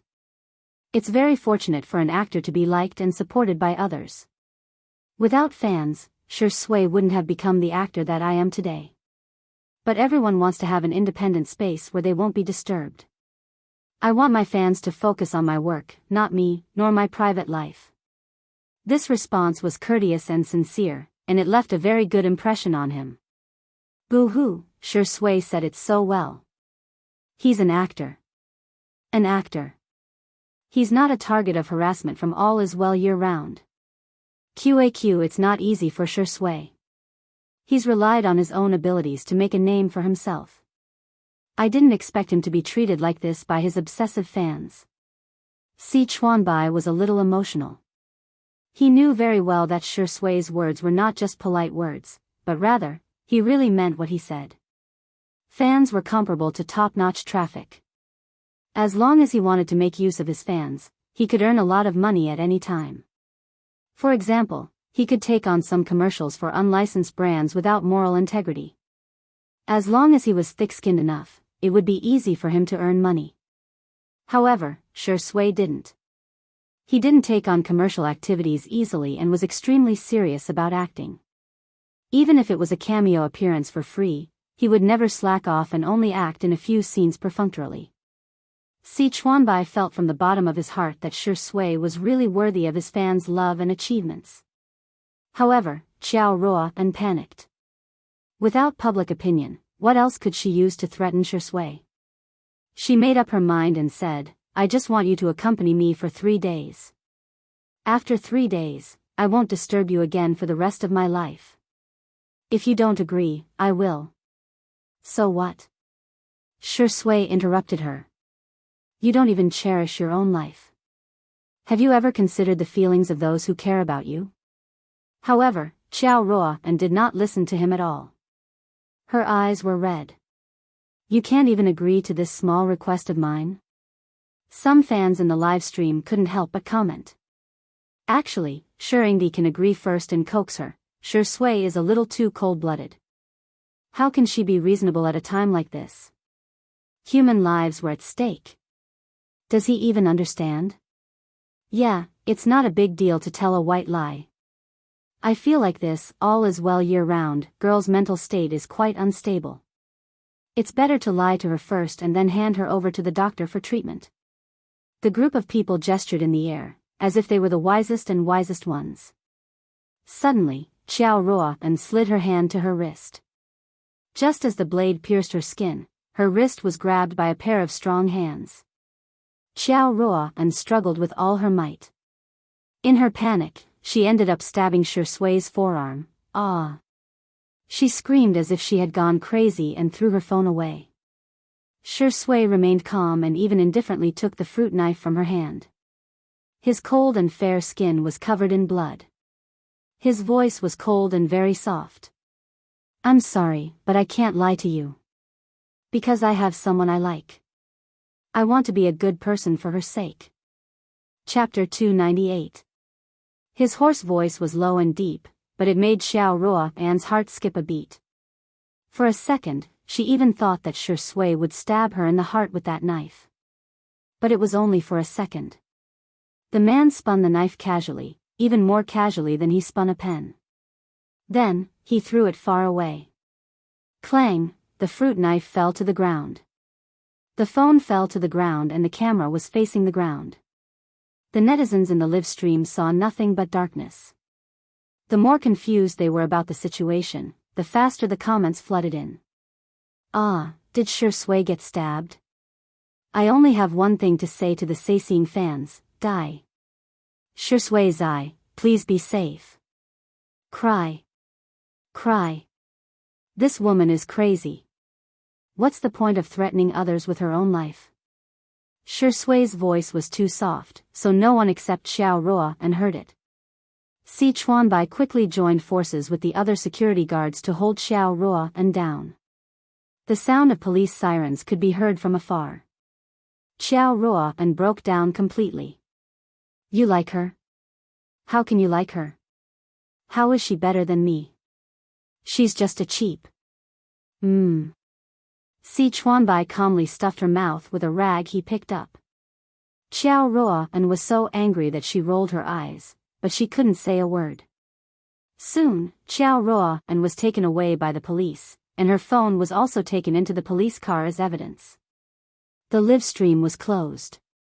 In the last shaky scene, a slender figure was seen running toward Shui. The netizens who stayed behind were still discussing enthusiastically. "I'm curious how long she'll be locked up for this kind of behavior. At most, she'll be criticized and educated. What I'm more worried about now is whether someone will imitate her." "Ah, is that Xiang Yi who flashed by at the end? Sister Yi, hurry up and take a look at Shui's arm. Am I the only one who thinks that the vase fairy is at fault this time? If she hadn't seduced Shui, she wouldn't have angered all as well year-round, and this wouldn't have happened."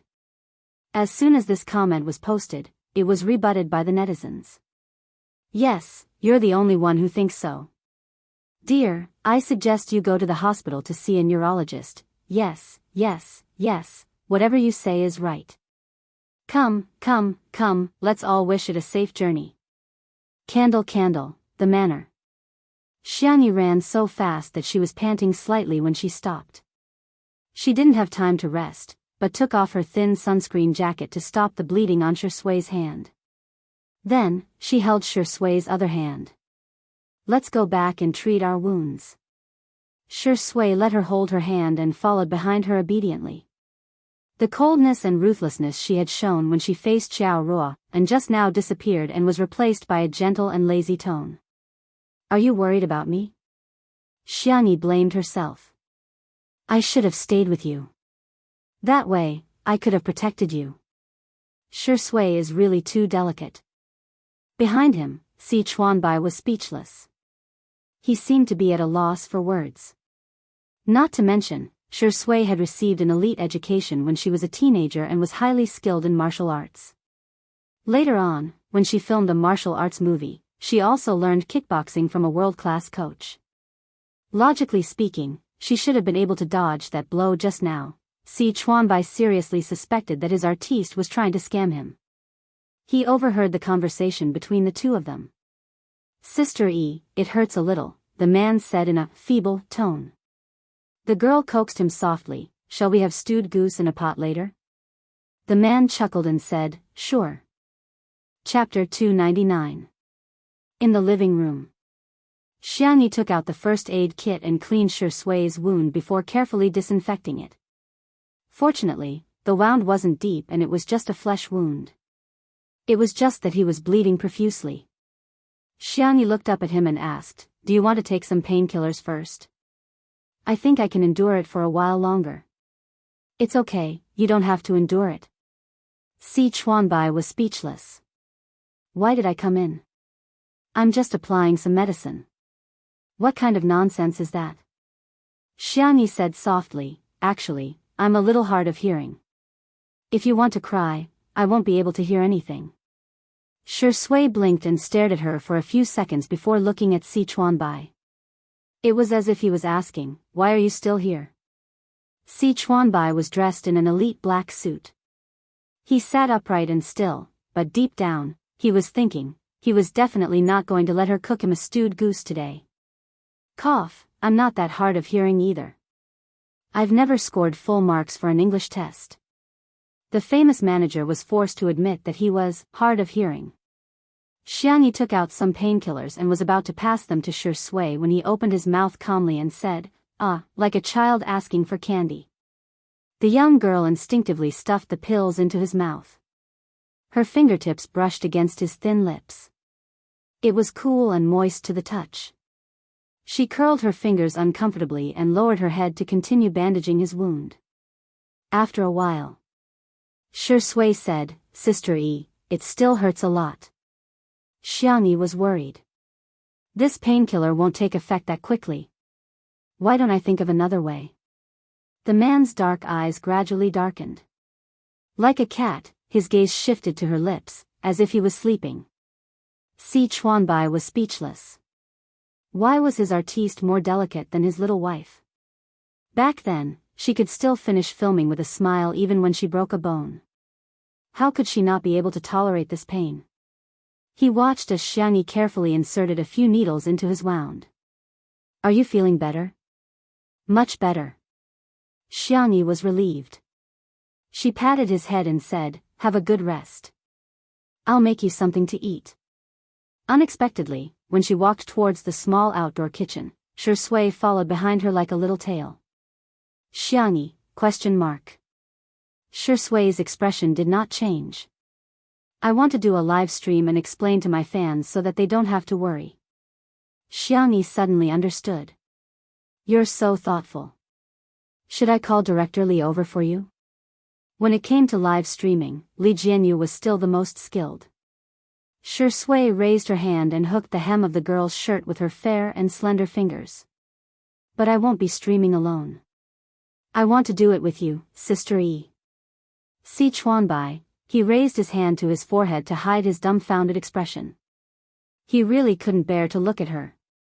Oh, I see. Xiangyi didn't think it was a big deal. After all, Shui was a fragile man.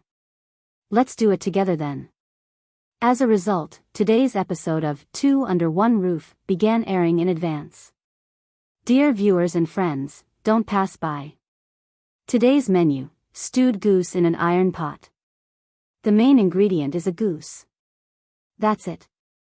Li Jianyu was particularly mischievous and got the cameraman to take a picture of the white goose that was still strolling around carefreely. The white goose was bold and took a domineering stride towards the cameraman. It tilted its head and asked, "Quack." The pop-up comments, "Hurry. Run. Ah.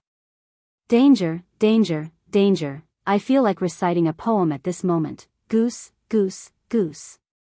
Cut its neck with a knife, pluck its feathers and boil it in water. Stewed goose in an iron pot. Chapter 300. In the next second, a pair of fair and slender hands seemed to have appeared out of thin air and mercilessly picked it up. "It's so fat, it'll definitely be very fragrant when stewed," the girl commented in a gentle voice. The netizens were dumbfounded. What? Little fairy, why are you saying the cruelest things in the most gentle tone? Goose, 'cause of death, too fat, how many times have I told you? If you're too fat, you'll be eaten. I'm shivering in front of the screen as I munch on duck neck and drink milk tea. The big white goose, which was extremely ferocious and had a heartless mouth, met Xiangyi, who was even more heartless. It screamed as it was taken away. The cameraman even took a long shot of Xiangyi as she walked away, looking as if she didn't care about anyone else. A few minutes later, the goose was taken away. The process was too gory, so by the time everyone saw the goose, it was already lying naked on the chopping board. The netizens were very mischievous. "Goose, you're all cheap. You're all craving for my body. This show is so delicious. Ahem, it's so interesting, I'm going to record the recipe now." The goose's life was short and glorious, ordinary yet great. It passed away peacefully. There were also a few haters who complained. "I feel so bad. Goose is so cute. Why do you have to eat goose? Why must you eat goose? Are you that greedy? That's a life we're talking about. Girls should be gentle and virtuous. Slaughtering small animals is too cruel. The vase fairy is so cold-blooded." The netizens' response to this was, "Don't look at the idiot." Because it was time for everyone's happy mukbang. The fresh goose meat was cut into small pieces, and water was added to the pot to boil the meat. Scallions, ginger, garlic, dried chili, orange peel, and cilantro were cut and set aside. She then heated up the oil and added the goose meat for stir-frying. She then added the old soy sauce and cooking wine and stir-fried them evenly. At this point, the aroma of the goose meat had already spread. The staff at the scene couldn't help but take a few deep breaths and subconsciously began to salivate. Xiangyi added an appropriate amount of water to the pot and simmered it with firewood. The goose meat would be simmered for about 40 minutes before adding the side dishes. This was the perfect time to interact with Shui's fans. The little girl looked up at Shui. The two of them had a tacit understanding. Shui immediately said, "As you can see, the goose has been stewed." Upon hearing his voice, some fans immediately asked about his situation. Li Jianyu asked the staff to bring over a tablet so that he could better see the comments of the netizens in the live broadcast room. "I'm sorry to have made everyone worried. My injuries are not serious and have been treated." "It's true. I'm not lying to you." Shui smiled. Liars have long noses. The fans in the live broadcast room were excited by his smile. "Ah, Shurindi, don't laugh like that. Too flirtatious, too flirtatious. My legs are turning to jelly. Who can resist this? The sense of immersion is so strong, I feel like I'm already on my way to getting married to Shui. What do you think of all is well year-round's behavior?" Shui muttered to himself. Xiangyi, who was behind him, naturally handed him a small stool, and he took the opportunity to sit down. He sat upright and had a noble temperament, as if he shouldn't be in this smoky kitchen. He restrained his smile and spoke with a sincere and serious attitude. There's nothing wrong with liking someone, and this kind of feelings shouldn't be trampled on. Everyone has the right to like someone, and similarly, they also have the right to not like someone. Please don't turn your personal liking into a burden for others. Chapter 301. Following Shui's low voice, the live stream, boo-hoo, this man is so gentle, from the beginning to the end, he didn't define, all is well year-round, as an obsessive fan. He probably wants to save the other party some face, QAQ, he can still be so calm and composed when he's being harassed and hurt. Seriously, even if he's pretending, I love Indi's worldview. Someone noticed that Xiangyi was busy sitting on a small stool next to her and commented out of curiosity, not expecting Shui to be the one to pick her up. What's Sister E doing? She's picking peas. The camera turned to Xiangyi, who cooperated. I'm going to make pea cakes. Li Jianyu, oh? You can make this yourself? Xiangyi, yes, but it's a bit time-consuming. Normally, she wouldn't make this, but Xiangyi liked it. So it was worth it to spend some time. Shui drawled lazily, Sister E, everyone has a lot of questions for you. However, he refused to say what the questions were. What did they ask? The tablet was in Shui's hands and the comments flew by. In order to get a better look, Xiangyi unknowingly drew closer to him. In the camera, their heads were almost touching. The couple fans who hadn't eaten sweets for a few days were extremely excited. Ah, sisters, I'll give you a salute first. I'll say it again, untimely SCD. It's true, sitting on a small stool in a row and reading the comments head to head. Shui's Sister E is so cute. Seeing the words, untimely, Xiangyi's ears began to heat up. She began to think of the content that Nan had shown her before. Ahem, you want to know the recipe? I'll write down the details later and post it on Weibo. Xiangyi picked out the questions seriously. She wanted to ignore the words, untimely, but the man next to her suddenly said something. Untimely? Isn't that an idiom? The tone of this sentence was innocent, and the expression was blank. It could be said that she was naive and sweet. Xiangyi, she hummed dryly and pretended to be very serious as she continued to pick the beans. Bullet screen, ha ha ha, I bet Sister E knows the true meaning of untimely. Hee hee, it's obvious that the vase fairy is leading the hype. Poor Indi, he's been kept in the dark so miserably, what a joke. This is the first time I've seen a CP fan dance in front of the main character. Do they have brains? I'm just asking if it's awkward.